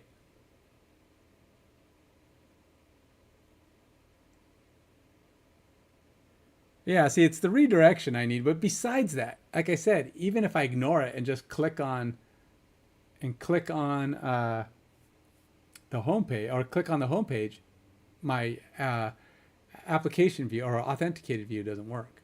So it's like a whole nother thing. So you have authorized view. This part never fires. So it's not saying it's authorized, even though it's an authenticated user. Ensure the underscore user is updated correctly upon user login input. So yeah, and my user is there. I mean, obviously it's created. It shows the result. It shows ID. I don't know what I don't know what I'm supposed to see here that tells me it's correct. I was hoping that this would be more explicit. Authenticated user. When a user successfully logged in, you would update underscore user to be a claims by principal, representing the logged in user with their claims. Yeah, then it does. It shows up that correctly. Representing the login user with their claims. Consistent return. Each time get authenticated async is called, it should return the current state of the user. But what is the current state? What do I expect? I actually said, what is the current state supposed to read? Because the only status on here is that one. Ran to completion. Everything else is, it's just information. It don't tell me nothing. I mean, result. What is it? The result here? Authenticated state. What?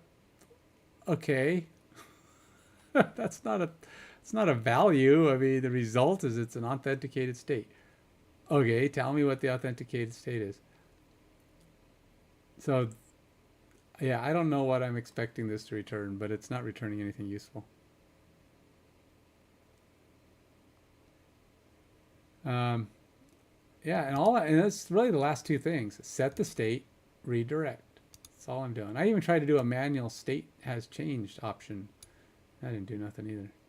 It's just frustrating the heck out of me.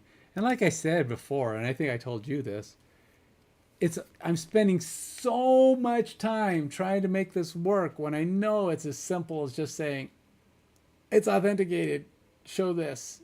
I just not use authorized view. But authorized view seems like, yeah, I am. I'm calling the update authentication state. And when I call update authentication state, it goes in here, fires this, which also fires this. So that's, and then I do state change because I just wanted to try again. I'm calling it. Both the update, all of it gets ran actually.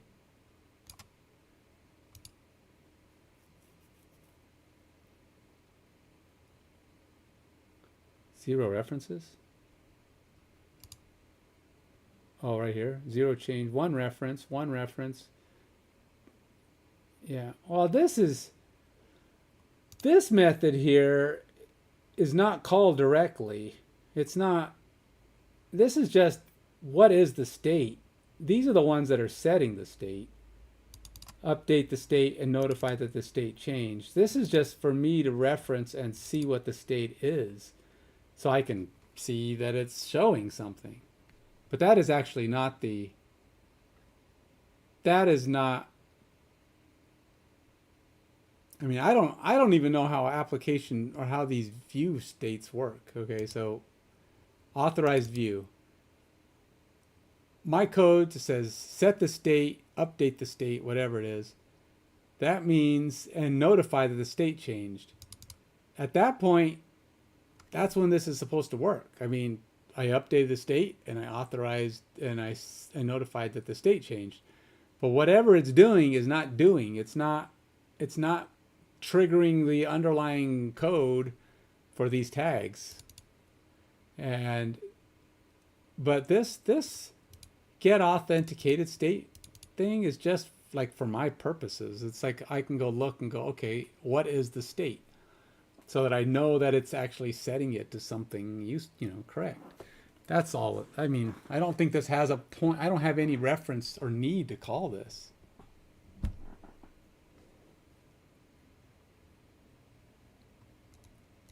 Yeah, well, I mean, I don't need to call this. There's no functional purpose. This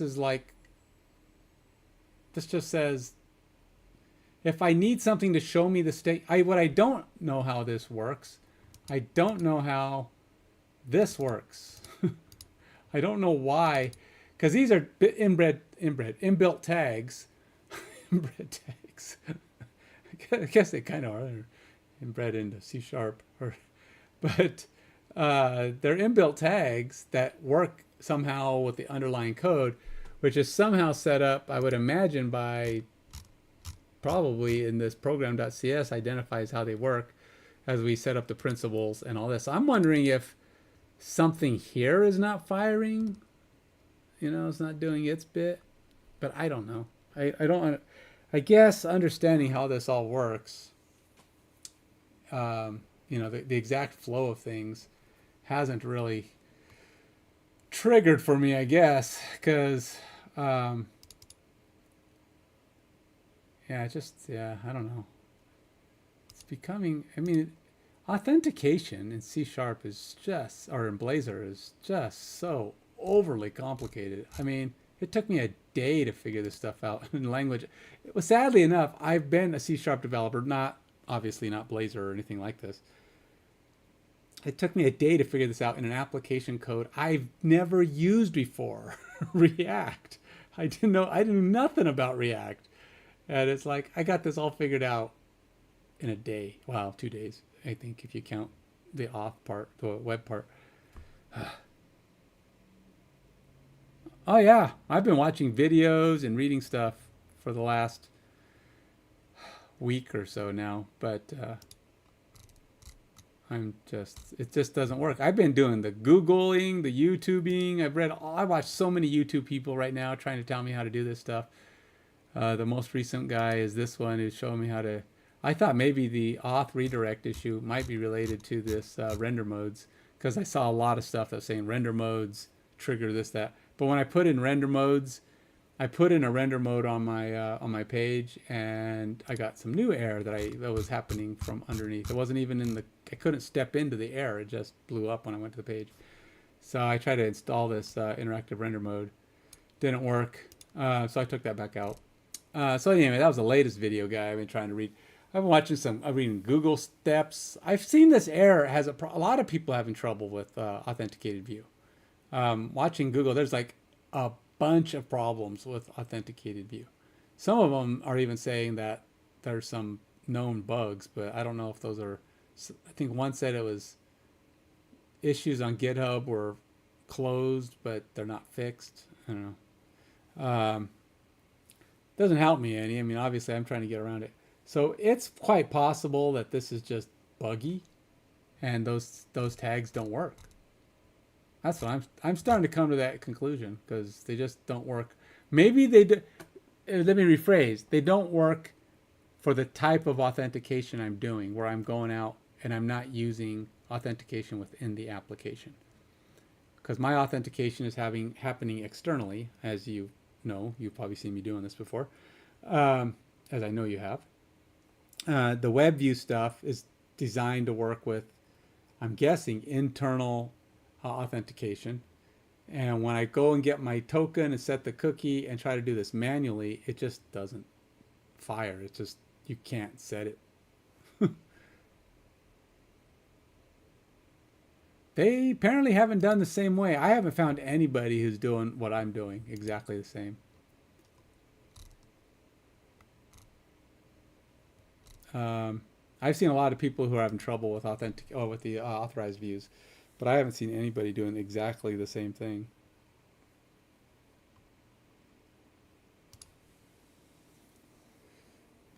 And if you provided some link that had somebody who was doing the same thing, I missed it.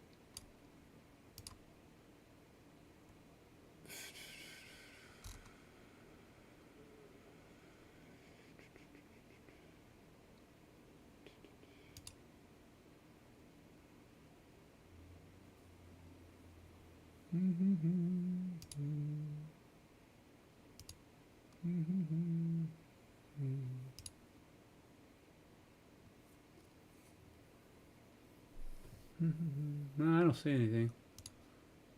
Do I not even have a... I don't even have a programming topic on here. I have fitness, board games, miniatures, video games, off topic in general. I should probably create one for the programming stuff.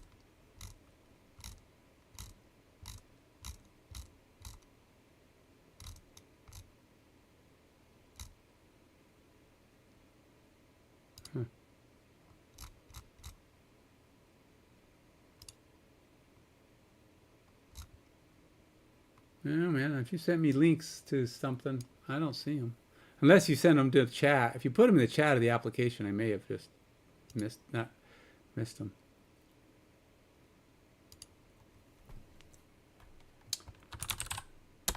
Unless you IM'd me. No, I read my IMs. I'm not, you haven't IM'd me anything. But again, I don't know where you found people that were doing exactly the same thing, because I have not been able to figure it out. Application view tags not working.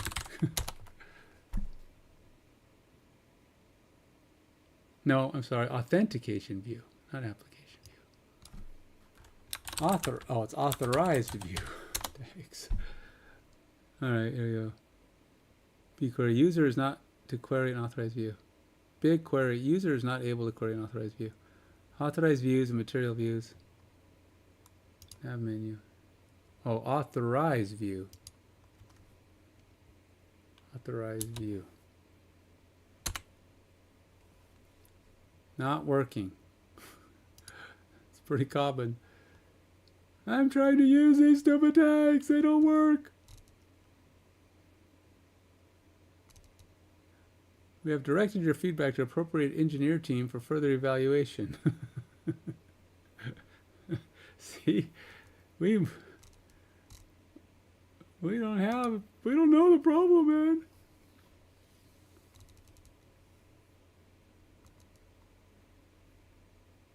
It's kind of funny how they have their own people working on these things, because it's like, it's GitHub, but it's not.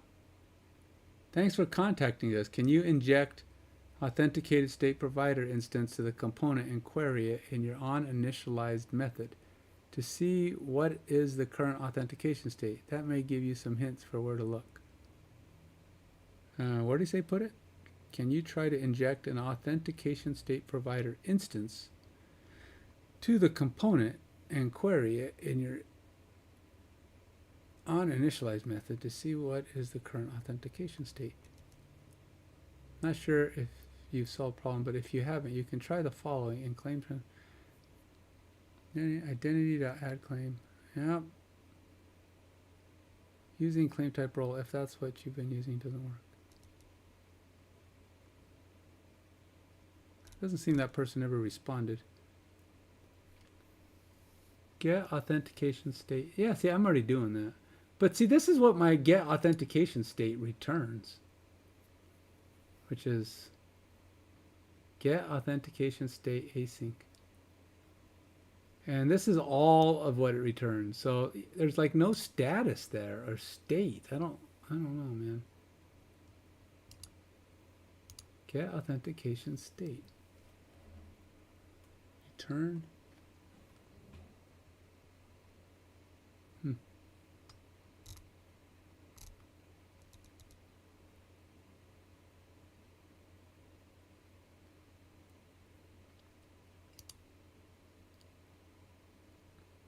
I could probably look at my history and show you all the authorized view things I've I've looked at. Pretty much everybody. Authorized. I forgot what I used up. Authorized view tags in Blazor .NET 8 web application. Probably too much. It's funny how you have to be very succinct in your descriptions of searching for stuff, but when you talk to AIs, you have to be very verbose, very detailed. It's totally different inquiry mechanisms. Oh yeah, looks very familiar. Okay, Blazor authenticated state, how to authorize. I know that none of these people are doing what I'm doing, I'm telling you. Blazor server, and then everybody tells you how to set it up, and then they all tell you how to set it up within the app, not from an external app. Because when it's an external app, you have to pull it and load it, and it's all like you're setting the app is not getting to set up the authorization on its own. You're going out, you're getting the token, you're storing the token, and the app doesn't get to do any of that. So all it knows is what you're telling it, which means you got to set up the authorized state. And that's the problem. I can't set the authorized state. I watched this guy so many times. I think I watched like 20 of his videos. That's how you use CRMs. Questions? Oh, this tutorial here, right? Yep. So lots and lots of stuff to learn. All right, so I bet you he's going to set it up with right the user here. accounts, we already have you what will happen. Yeah, you see he's- here, getting to the important points here. All right, so not want to dive deep into everything here, except maybe this thing, and that's one reason why I chose the interactivity mode auto, because with that we already get these little lines here. Well, it's not much to just add that, but we get interactive server components and WebAssembly components. Yeah. And when you I already have all that. creating the new project, when you just choose WebAssembly or only server, then you have to do this, then add these lines manually if you're but for the other stuff, we need the user accessor, for instance. There are different ways, of course, million ways to access the data, but here you already have it. You have the get required user async method. With that thing, you get the currently authenticated user, all right? Returns that thing here. You see it, it's the application user, could be null, of course, but in essence, it is accessing the current HTTP context, and from that, getting the user and or the principal, the claims principal, to be more exact, and then it uses the user manager from identity, from the identity framework, and gets the user then that you want to use, and then you're able to, well, check the properties there. So this is that magic. Again, other stuff, identity redirect manager, well, let's forget about that, not that important for this tutorial. The authentication state provider is very important, all right? Let's see. I don't see. The thing is, it's tough because, like I said, I'm not actually doing my authentication here in this application. So a lot of this is setting up for internal authentication done within the app. Because I believe I have an authentication state provider defined. I think I have to because I have that in my app here. Yeah, here it is. Authentication state provider. And then I have what has he got it called? Persisting revalidating authentication state provider. Oh, I think that's just the name he gave it. Because mine is custom auth state provider. And then he's doing, I do have an identity redirect manager going too somewhere. Yeah, it's right here. So he's got a lot of the same stuff, but I think this is a big question mark for lots of you. How does that now work with the Blazor web app? Before, for instance, with Blazor WebAssembly, we had the authentication state provider, and we still have it, of course. And as you can see here in the WebAssembly part, we also have still the method get authentication state async, which... see, I wonder how that's different from mine. Same thing, authentication state provider, get authentication state async. His is doing more stuff, to say the least. His is doing, he's got more code in his than my simple little thing. State, try take from JSON. Probably because his token is different from mine, or whatever he's reading is different. Because, let's see, what do we got? Well, he's got a lot of stuff going on in here. Public class. He's got a really long name. Custom auth state. Read only.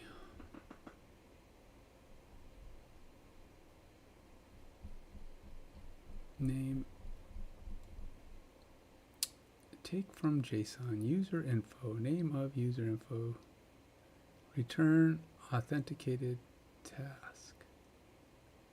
Oh, task authentication state. Oh, it's the same thing. New, from new authentication state. Okay, so he's doing, yeah, and that's the problem. There's so many different ways to write things, but he's doing that. He's basically getting the task authentication state, which is what I've got here, but it's set up as read only on his.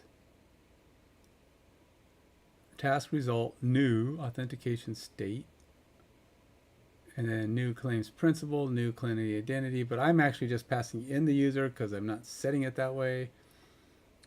Pass in the user and allowing it to set, returning it to whatever it's returning it to, whoever's, if it's being called by somebody. But that's, again, just for checking it. It doesn't.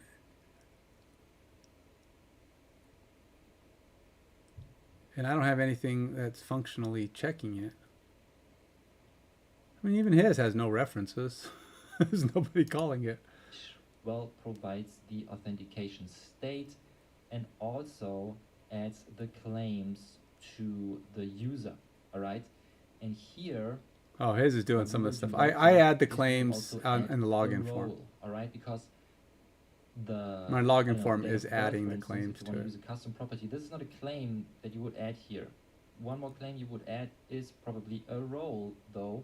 So let's do that later as well. And then you've got another authentication state provider, which is this thing here, and this comes from the server. And again, I don't want to overwhelm you with all that stuff.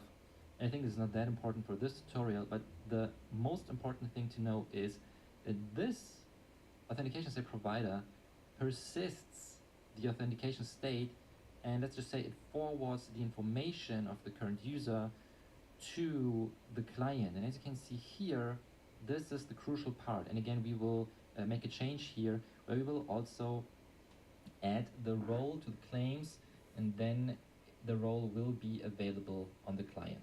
So these are the places to look at. And then let's continue. Add authentication. Well, register services required by authentication services, specifies the name of the scheme to use by default when a specific scheme isn't requested.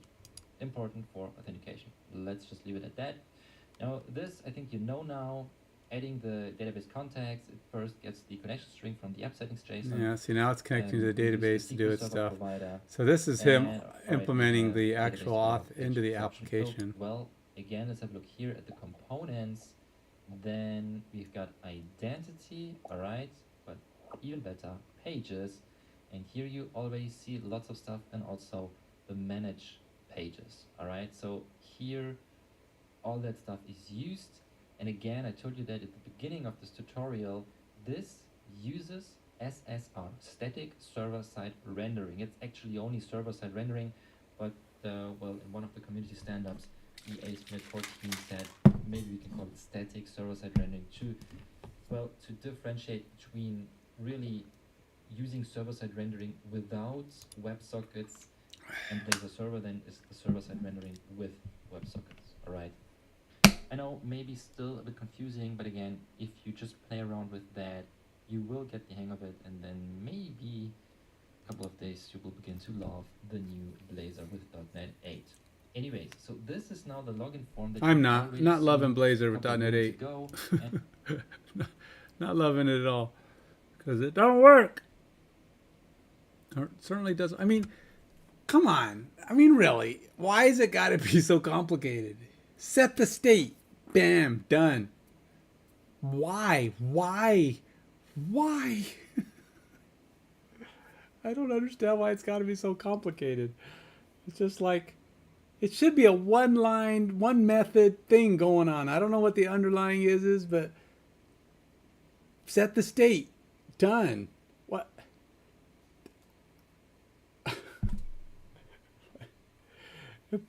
if people, you know, that's not how coding should be done. Applications should not be like, oh, you have to put in 27 lines of code to set the state. But that don't make any sense. I already have the token. It's already validated. Yes, it's valid. Yes, it's authorized. No, it's not. Done. Just should not be that hard. Oh my gosh, it's just dumb. It's way overcomplicated. Who? And here also Why? What could they have been thinking to go? Oh yeah, this is the way we need to do this. Let's make it as complex as possible. On the .NET blog, this was not planned for .NET 8, actually for .NET 9, but we still have it here. This is great. Thank you so much, and congrats to the ASP.NET Core team. This is amazing because now we don't have MVC pages here. We have Blazor components. All right, so this is the edit form you know and love. And again, with static server-side rendering, the big difference is here we give this form a name.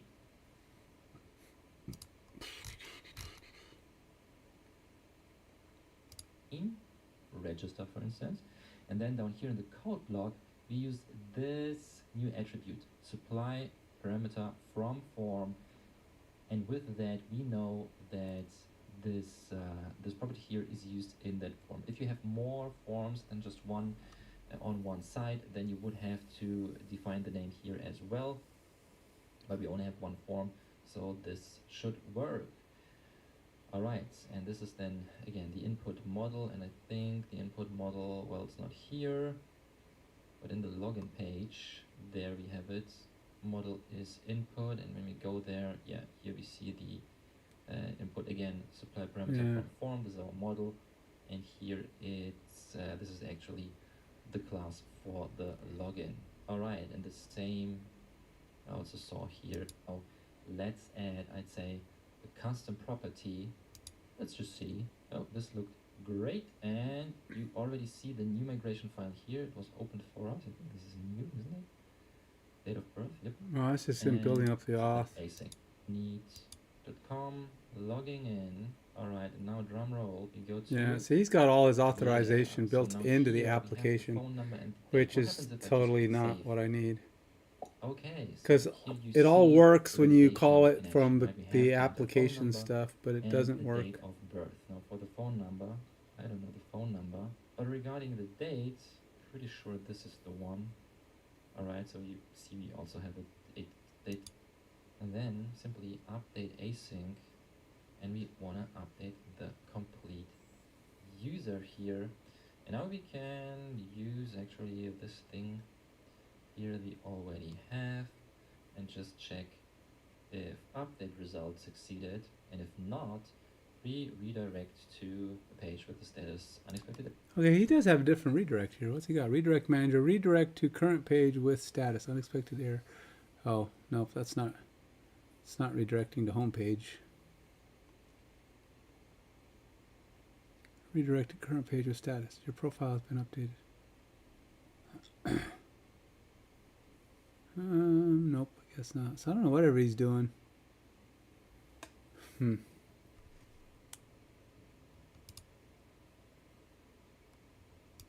And another one for rolling it back, and here you see it would just add another column to the ASP.NET users table. Type is date. It is nullable. And again, if you want to roll back this, it would simply drop that column, date of birth. Looks Does great he to use me. So again, let's just say update database. This looks good. So let's go back to... Oh, he doesn't use GitHub. here. Some of these guys use GitHub and they'll put their link out on GitHub Tables, ASP.NET users for the code they're working on. columns, and you can now see date of birth. This is our beautiful new column.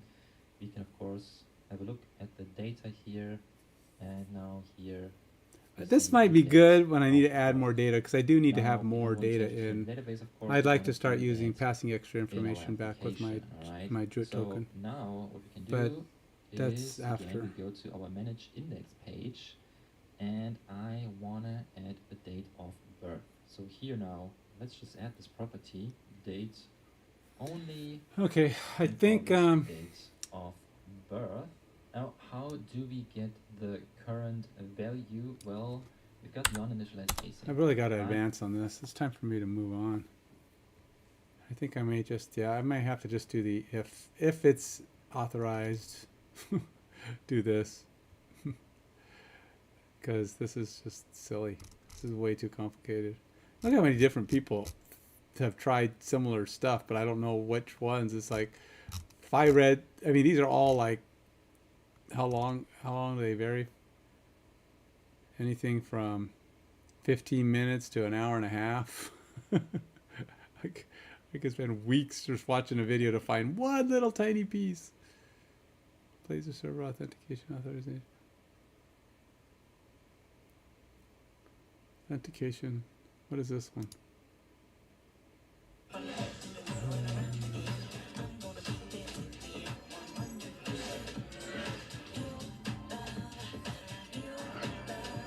Hurry in for attractive offers on the ZDX, including a complimentary charging bundle or charging credits. Building a RAG application is so easy, and I'm going to show you how to do it using AstroDB. I have just incorporated database integration to our application, enabling the retrieval of a user account details, both the properties, along with custom error messages. Within the login page, we'll declare the login view model object and utilize the supply parameter from form attribute.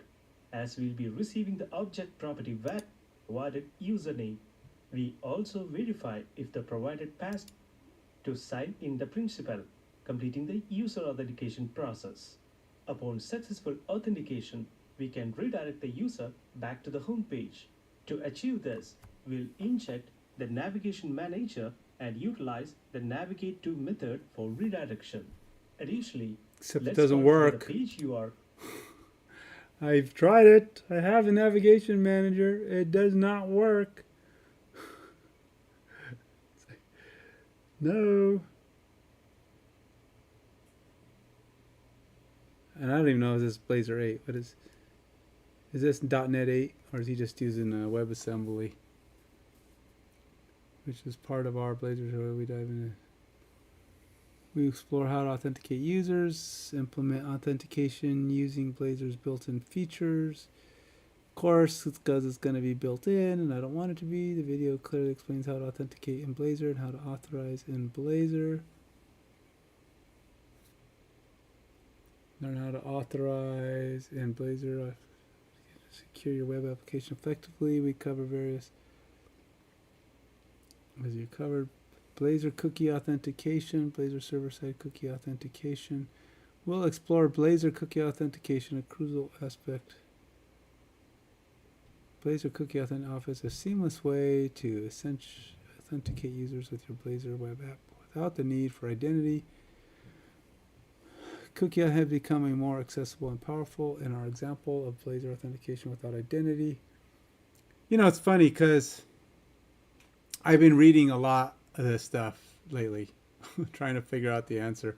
And one thing I've noticed is it's actually using headers is preferred over using cookies. In one side I keep saying it's more standard now with Blazor 8 or whatever to use headers for your to carry around your root token, your root token information. But I see things like this on almost as soon as I started reading that, I started reading things like this. Oh, well, now you be using cookies more. You can do cookies, blah blah blah blah blah blah blah. And I'm like, oh gosh, there's nobody who wants to be on the same page. In our example, Blazor authentication without identity will demonstrate how to implement cookie effectively. We utilize Blazor cookie. You can ensure cookie and reliable authentication for users. We cover Blazor side cookie authentication in detail, showcasing its integration with Blazor server applications. In the Blazor authentication example, we'll delve into Blazor custom authentication, a powerful method for authenticating users within your Blazor web app. Though our Blazor web app sample will demonstrate how to implement custom authentication effectively. Well, that's fine, but it doesn't show me. To allow user is authenticated. If yes, we proceed to sign out the user using the sign out async method to ensure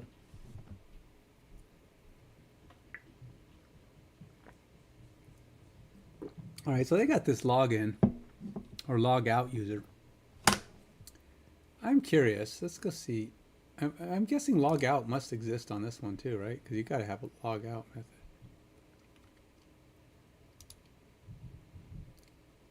Log out. Yeah, there it is. Let's go see. I want to see what this says. It doesn't do anything. Oh, that's lockout. Ha, not the same. Never mind.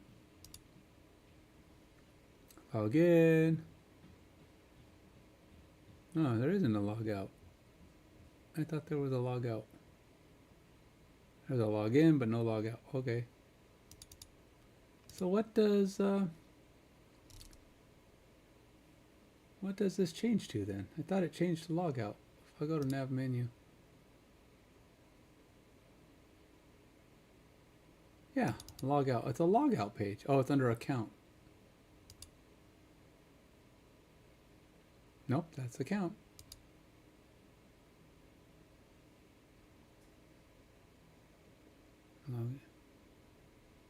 Account log out. Oh, I see. Well, that's the action, not the link. It's a component, right? Still doesn't make sense. Where the heck is it? There's no log out.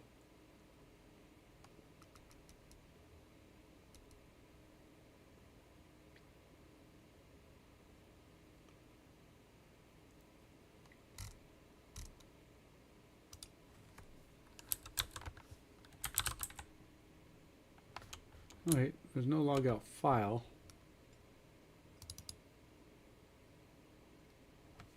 Anti-forgery hidden. Oh, maybe it just does a thing. Return URL. It's a... No, but it's an action. Account log out. It's a slash href account manage.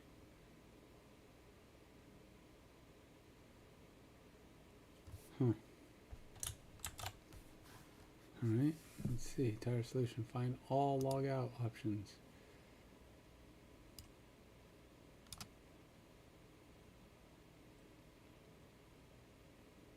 Options.logout path.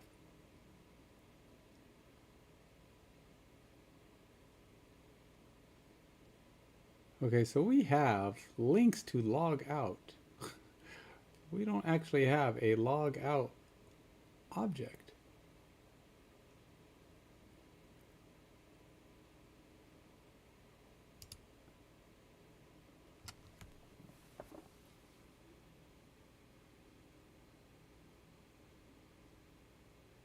Oh.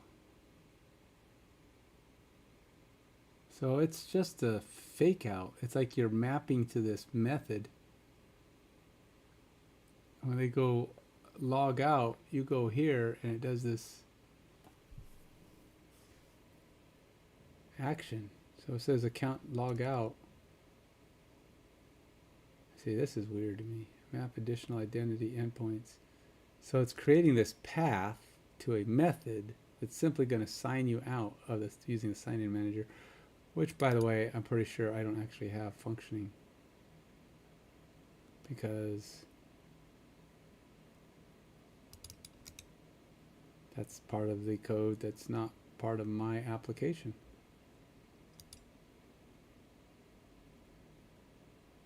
What is this? Microsoft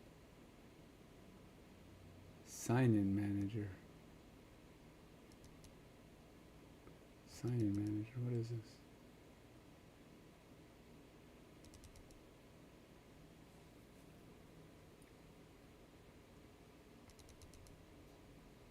Logger, principal, factory, identity option, authentication scheme, HTTP context. Is signed in. See, this is code from the application when it was created.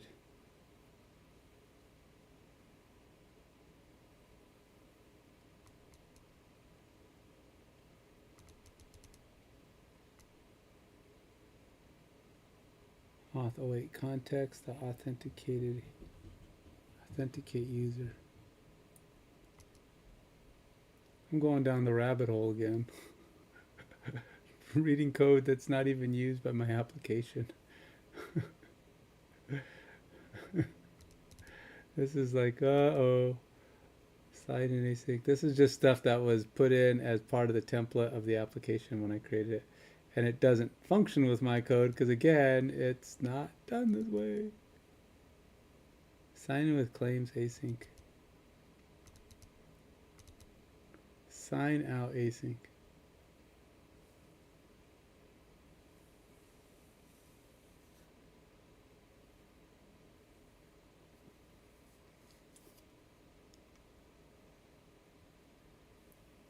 Two-factor user ID scheme. Sign out async. I would love to add set two-factor authentication, but I can't get one-factor authentication to work right now. Failed to validate a security stamp. All right, I think it's it. It's time for me to pull the plug on this. I have authentication working. I have it working all the way through. I validate the token. Everything's good. Only thing that doesn't work, as far as I can tell, well, two things. I can't get the navigation to work. Don't know why. It refuses to navigate for whatever reason. Won't go anywhere. I think I'm just gonna have to dump. I'm gonna just dump this this auth view stuff. I don't need it. I mean, really, I know what my state is. I can easily just reference I have methods that tell me if it's authenticated or not authenticated, and they come back true or false based on the authenticated state. But all of my time for the last, well, okay, be fair, I haven't been working the last 2 weeks, but my last 2 weeks of actually working on this stuff, it's all been spent trying to get this stupid this piece to work, these tags to fire, and it does not work. Nothing anywhere seems to tell me how to make. And then when you want to find, let's just see what this does. I'm gonna go with those less, see if I can get more specific stuff. Blazor webnet code authorization, authorize view. In this video, you'll learn how to implement role authorization in server-side authentication Blazor. And maybe that's the problem. Maybe I'm not using role-based, and it wants me to set a role, but it says authenticated. So maybe that's a problem. I'm not using roles yet. I do have a role method. If I go to my root service here. I do have a role value. I just I'm not actually returning a role. And maybe that's the thing. The authorized view needs to be a role. Oh, is this one of those that just doesn't talk? Oh gosh, that's going to be annoying.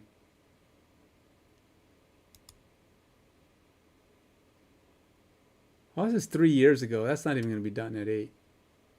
That's totally not what I want. Let's go filter this or sort. Let's look at upload date. I want recent crap.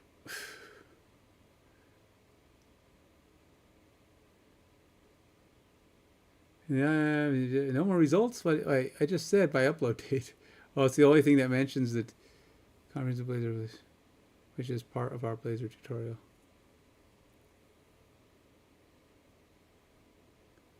How long is this thing?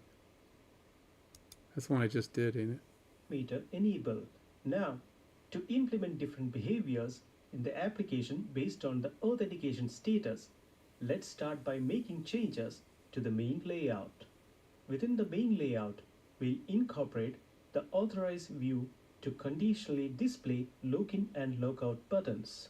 To simplify the code, we'll remove the namespace from the tag and import it. Considering the need for this namespace in other pages as well, we'll move it to imports.razor, enabling its use in any components. For users who are not authorized, we'll display. Oh, you know, did I do that? I must. No, I'm using namespace. I didn't know you could do that. That's kind of cool. So if I go imports.razor.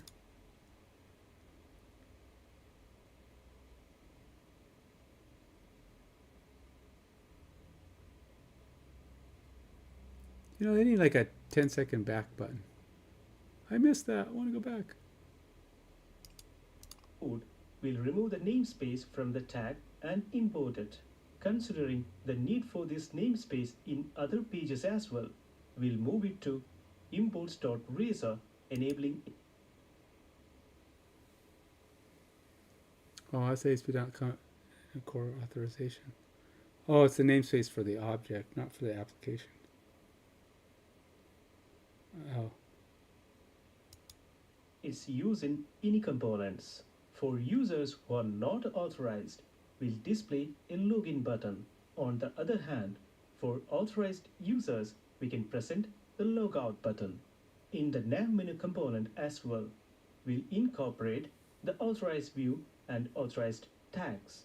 Additionally, roles will be assigned for the authorized view to control access. We'll move the counter page nav link inside the authorized tag so that it is accessible only to the users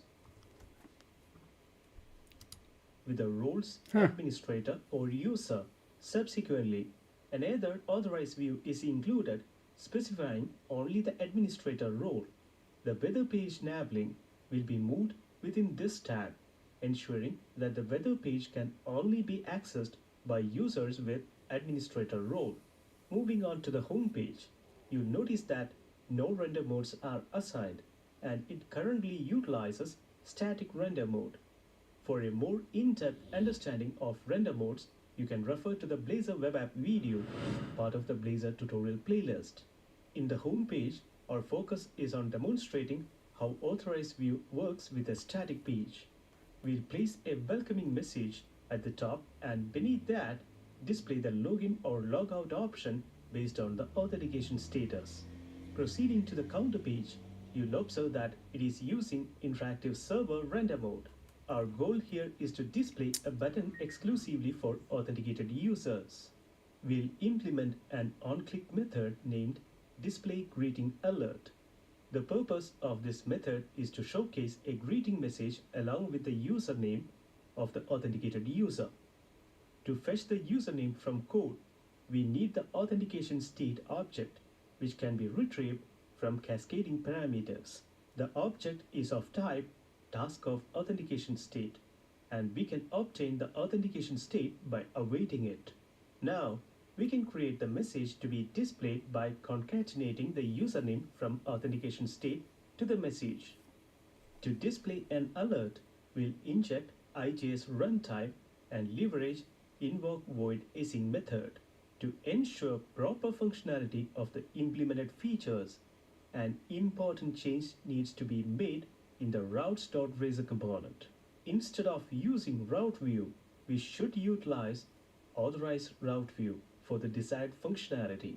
This adjustment is crucial for the proper functioning of the authentication. Really?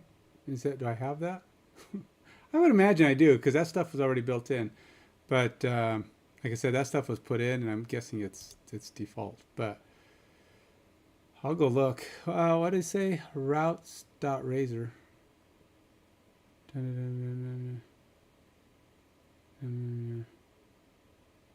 Routes.razor. Yeah, I got routes view on. Routes, authorized route view. Not authorized, redirect to login.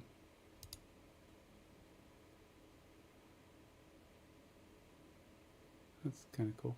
Okay, but it still doesn't really help me because all that stuff's already there. It's like, okay, well, missing something is not the problem. It's that I'm missing, or I don't have some key piece that I do need to add. And authorization features in the application. While our project implementation remains incomplete, a minor issue persists within our application that needs attention. Let's proceed to run the project and test all functionalities. While testing, I'll demonstrate the issue and provide a resolution to address it. On the home page, you'll notice the welcome message along with the two login buttons. Let's attempt to login using an admin account. Upon successful login, the menu options become visible, and the logout button replaces the login button on the home page. Moving to the counter page, clicking the greeting button triggers an alert displaying the username. Furthermore, access to the weather page is granted. All for See, that's cool because that's exactly what I expect mine to do. That's exactly what I expected to do.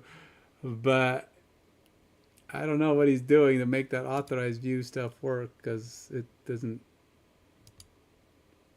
It's all like magic the mumbo navigation jumbo. manager and utilize the navigate to method for redirection. Additionally, let's configure the page URL to align with the one assigned as the login path in the program.cs class, ensuring consistency in navigation. Moving forward, let's create the access denied page. Within the Accounts folder, I'm adding a Razor component named Access Denied. To maintain consistency, I'll use the same URL as specified in the dependency service options. The design of this page will be straightforward, displaying a message such as, "You don't have permission to access this page." Next, we'll create the logout page, which will be displayed when a user clicks the logout button. First, let's assign the page URL.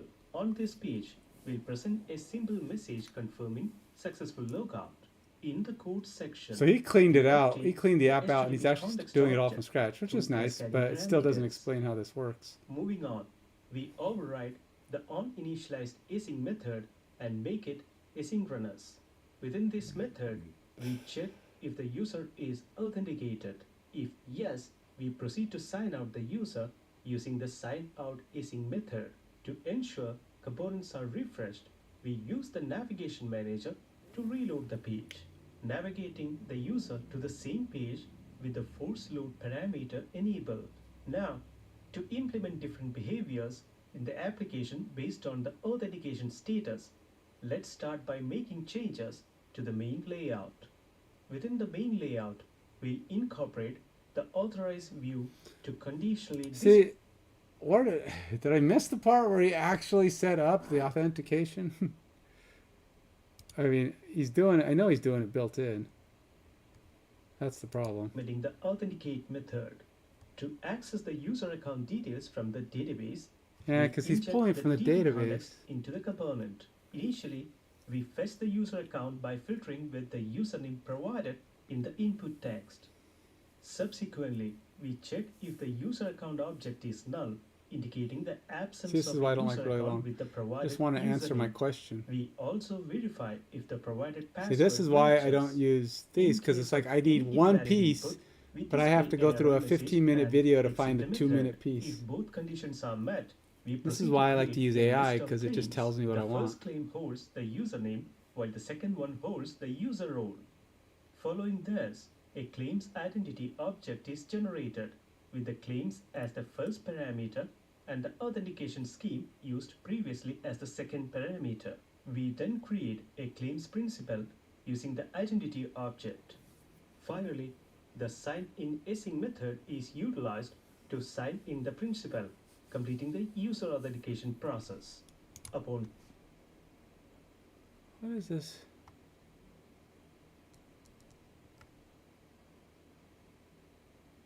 Am I missing? I don't. Do I have an HTTP context? I feel like, okay, so he's got the principal and he just passes the principal. I wonder if that's my trick. I wonder if I have to do with that. successful authentication, we can redirect the user back to the home page. To achieve this, I feel like there is an HTTP context. I just don't remember. Yeah, we got HTTP context right there.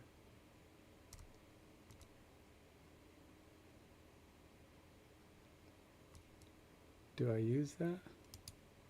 we'll inject the navigation manager and utilize the navigate to method for and the authentication scheme used previously as the second parameter. We then create a claims principal using the identity object. Finally, Okay, so I have a claim identity here, claims identity, and then we have the claim.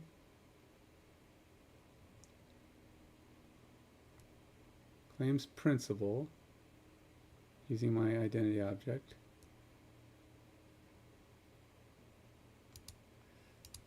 I don't know if this is going to do anything, but we're going to try it. Wait. HTTP context.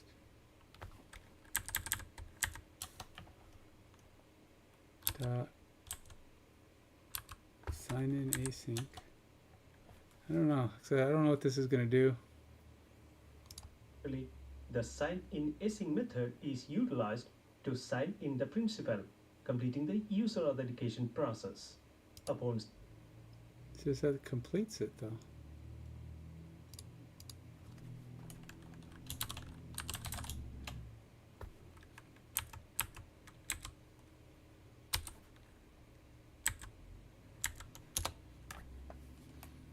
Am I doing that? I wonder if that's already happening in my auth state provider, but I'm going to put a break here. I don't know what this is going to do, but we're going to find out.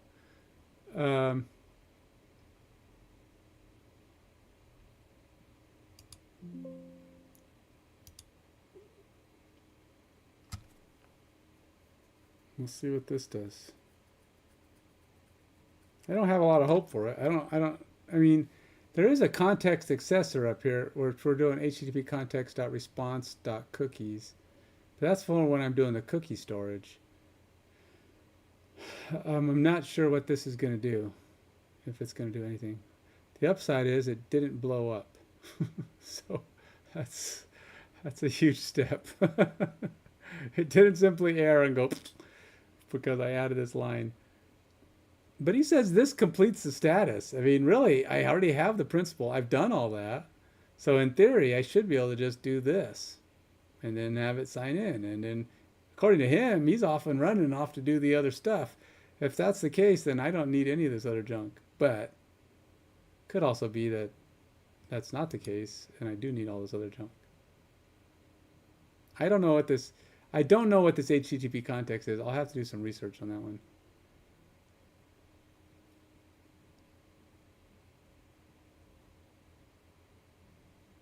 But first, let's at least get to that line. So it hasn't actually done anything with that yet. I'm going to click on it now, see what it does. Okay, so we are now theoretically there. Now, again, I don't know. I mean, according to his task, I don't need any of this other stuff. So I'm going to skip. I'm going to skip right down to this line. I don't expect it to do anything, but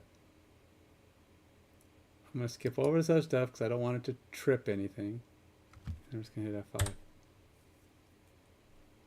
You see, nothing happened. So, nothing happened, no navigation, just an error. I bet you it just says an error. Yep. Exception thrown, navigation exception. So, I'm using navigation or redirect. He's using navigation manager. So it is possible. I'll go back to navigation manager and try it just because that's what he did. For successful authentication, we can redirect the user back to the home page. To achieve this, we'll inject the navigation manager and utilize the navigate to method for redirection. Additionally, see, same thing. So I'll go navigation manager. I don't have any problem with trying things a million times. If it's going to get me any closer to the navigation manager. And then we're going to go navigate to.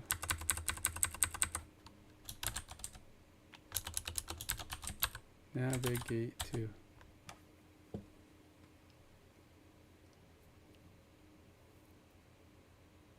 I assume all this stuff is taking place on the server side in his code. Because if he's doing this client side, I am totally in a different world.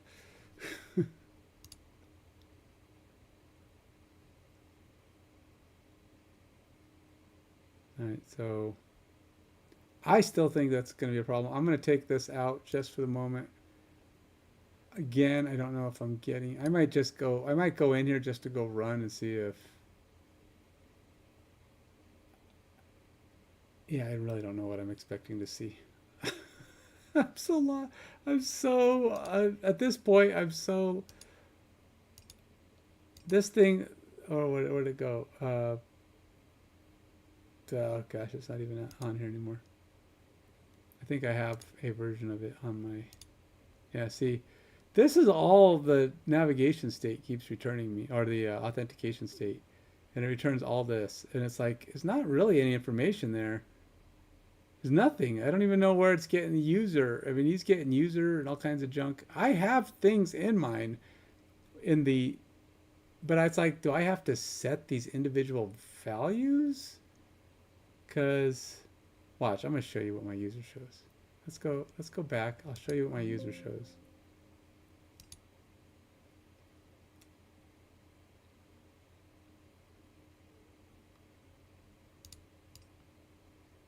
Oops, this might not work.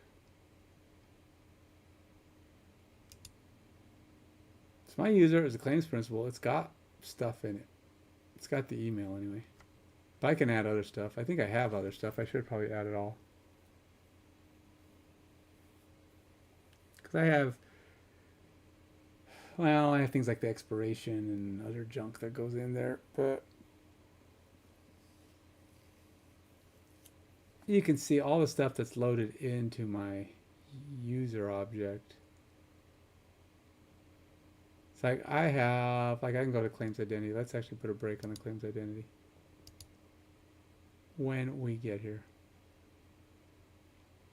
See, this is my get value for my JIT service, and it's just getting the email, and all I'm doing is setting email. So my claim thing is not very loaded, but there are other values. I mean, I could get all these values. I've got email and name are the same. I just set them both to be the email, the sub. And then I have the JSON ID, the role, expiration, issue, and audience. So if I wanted the name, I would have the email there as well. But I would have to create a... My user does that all again. I'm eventually going to pass back an actual name. I want to get that from my web auth, my auth API. I'll have it pass back other stuff like, I don't know, first name, last name, whatever. Or maybe I'll just have their whole name or whatever. But I'll have more there. And right now, like, I don't have role. I mean, I don't have it providing much of this stuff, which kind of genericizes everything. But I'm going to put a break here. And we'll see. I'll show what's in the payload. The payload currently entails, what time is it? It's 5:30. 5:30 my time. I know other people are on totally different clocks in other parts of the world.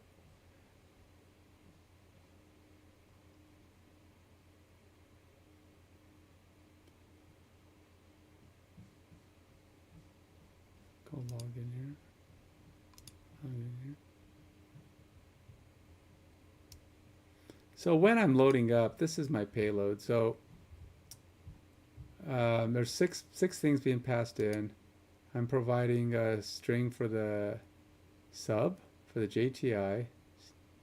I've got a role, which isn't actually identified, so it's just an empty string. And then number, and then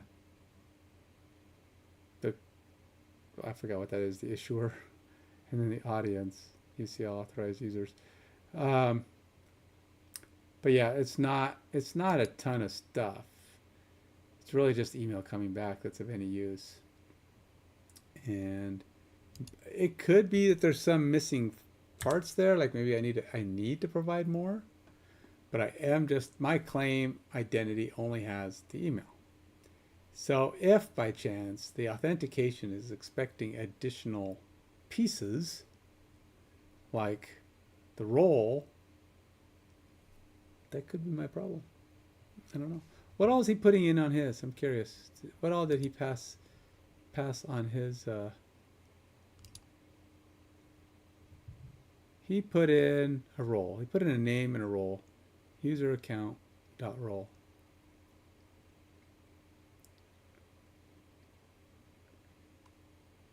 All right. So what I'm going to do, I'm going to see if putting a role in here helps. I don't know what it's going to do, but we're just going to try it.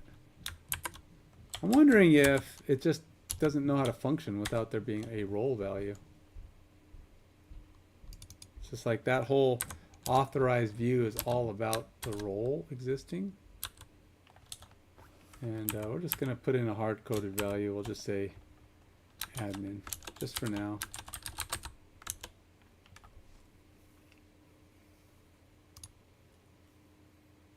Is that a comma?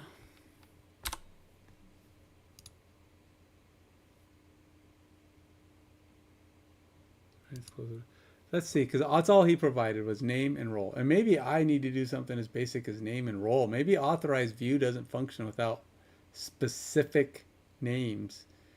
And I'm using, I don't know, email. It wants it to be name. It could very well be something as simple as forcing it to be what it expects, you know, and no custom, because it's not built that way. I don't know.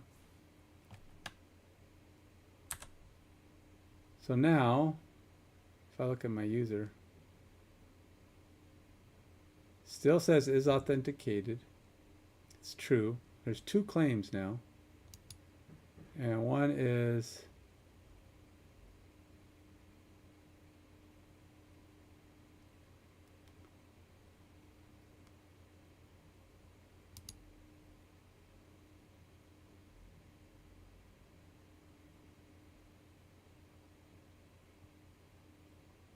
claims principal.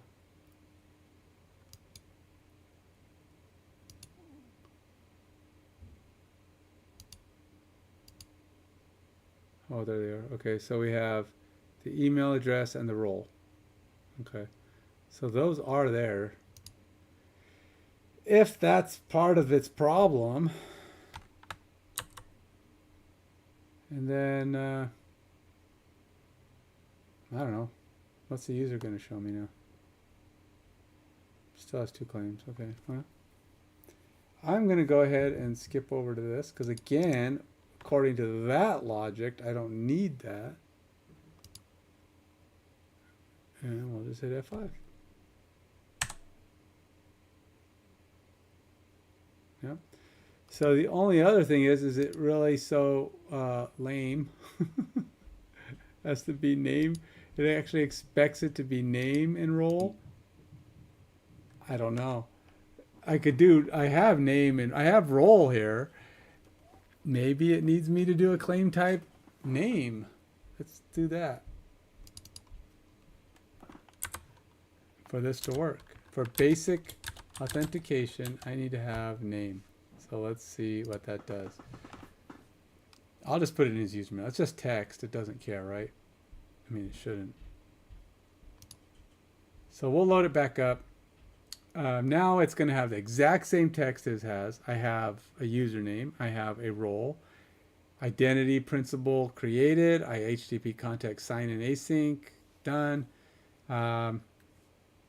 Beyond that, my functionality is the same as his. But his worked. We're going to go F10. And then we're going to go down here. Set next statement. Because I really just don't want my other code to have any interference with this. If this is not a thing.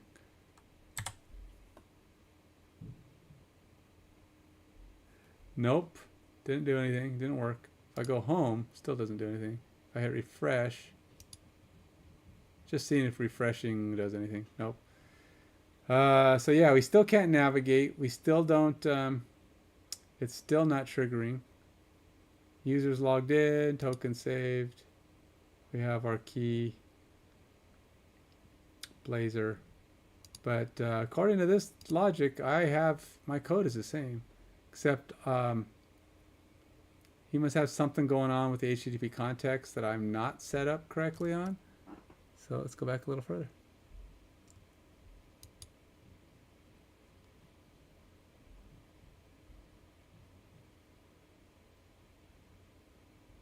Yeah, but he's pulling it from the database, so I can't use that. I have to be able to use my own. This is a database context, so that's not going to be the same problem. But holds the username, while the second one holds the user role. Following this, a claims identity object is generated with the claims as the first parameter and the authentication scheme used previously as the second parameter. We then create a claims principal using the identity object. Finally, the sign in async method is utilized to sign in the principal, completing the user authentication process. see, all he did was that. Yeah, it's exactly the same. But his identity is using the cookie authentication defaults authentication scheme. What is my identity using? Well, mine isn't using that. He's got claims. Mine. All right, claims identity equals new claims identity.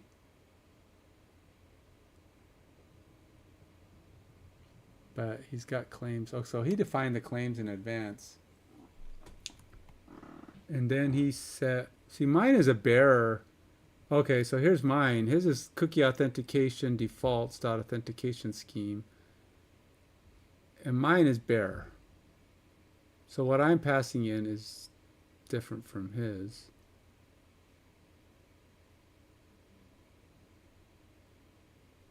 I wonder if that's the problem. He's using this as the identifier. I'm using bearer.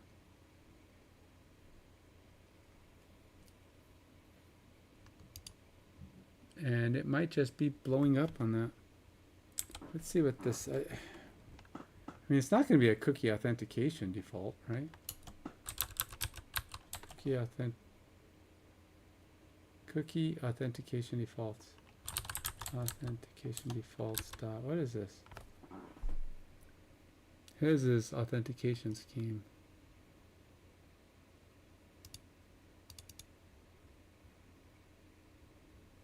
Equals cookies. The default value used for authentication options on... See, I think I have to do it the way he's doing it or it's not going to work.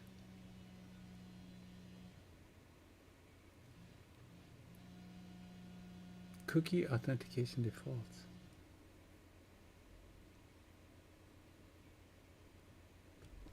Let's do this. I'm just curious what's going to happen if I do this. This is probably... This is bad because mine is a bearer token. It doesn't know what to do with my cookie. But also, this isn't identifying the cookie, so I'm going to pretend like like my stuff fits his stuff's purpose. I'll just plug in whatever and see what it does. So it's going to be pretending like it's not a bearer token. Let's see what it does. I'm basically creating this claims identity off of my cookie and feeding it to this thing and seeing if it'll do anything. And just allowing it to think it knows what I'm doing. I don't know. This is so hack-eyed, I tell you.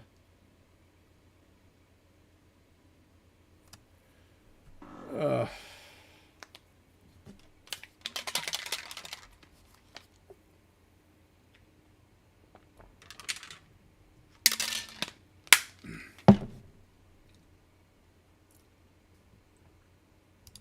Takes a long time for stuff to load, I'm telling you.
All right.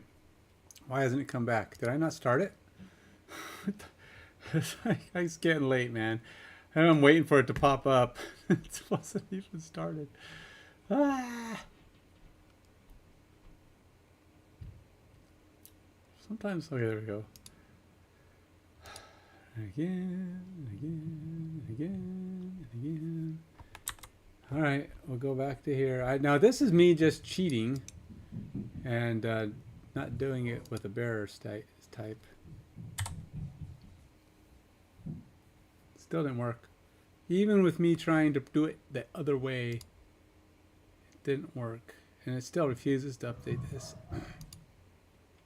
Though his is updating just fine. Upon set, So, I don't know, is there some other setting I'm missing? Where's he at? Login Razor. So he's doing this.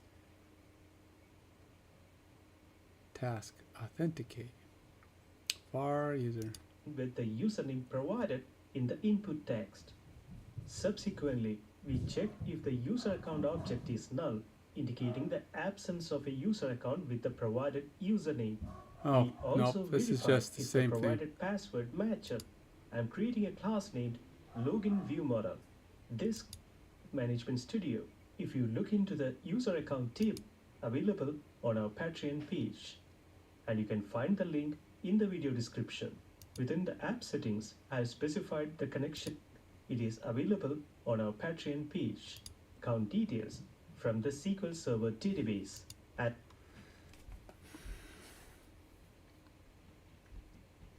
See, he does have builder services, add authentication, cookie authentication defaults, add cookies.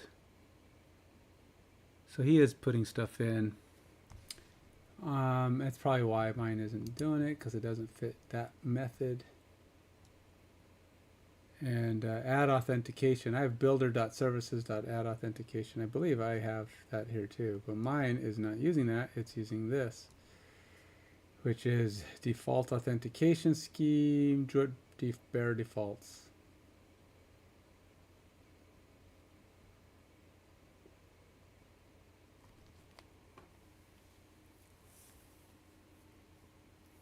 Could I...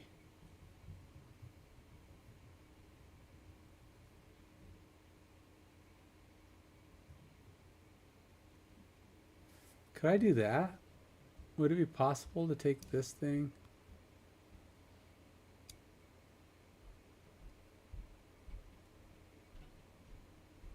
Hit Control C. I mean, I'm pretty sure this isn't going to do anything, but what if I did this? Will this blow up if I put this in here?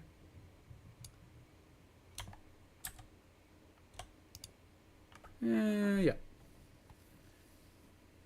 Well, just because it looks familiar, like it looks the same, right? Because he's just going add authentication, but his is doing add cookies, and I've got options. So I did options, and his is cookie authentication defaults dot authentication scheme, where it's the same basic position, right? So I went through, okay, well, I'll put it in as bearer authentication. So can I say default authentication scheme?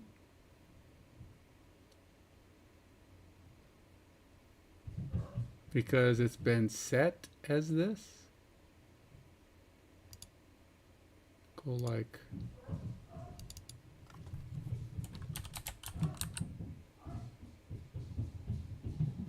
default. Nope.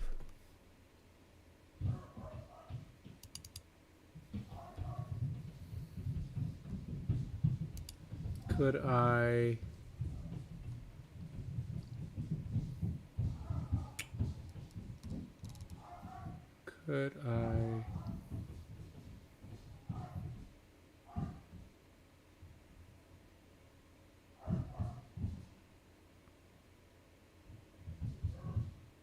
Oh, I do have an add cookie in here. Interesting. Because I am using cookies. I'm just not using them in as add authorization. So really the only difference is mine up here has two options. Default challenge scheme and default authentication scheme are part of my add authentication. But neither of them work. Add cascading authentication state. I don't have that.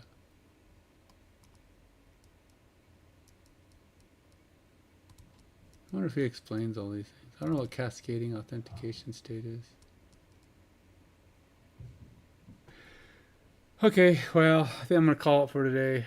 I'm really close to pulling the plug on this, but I'm giving this guy's thoughts one chance. See how it goes. Till next time, take it easy.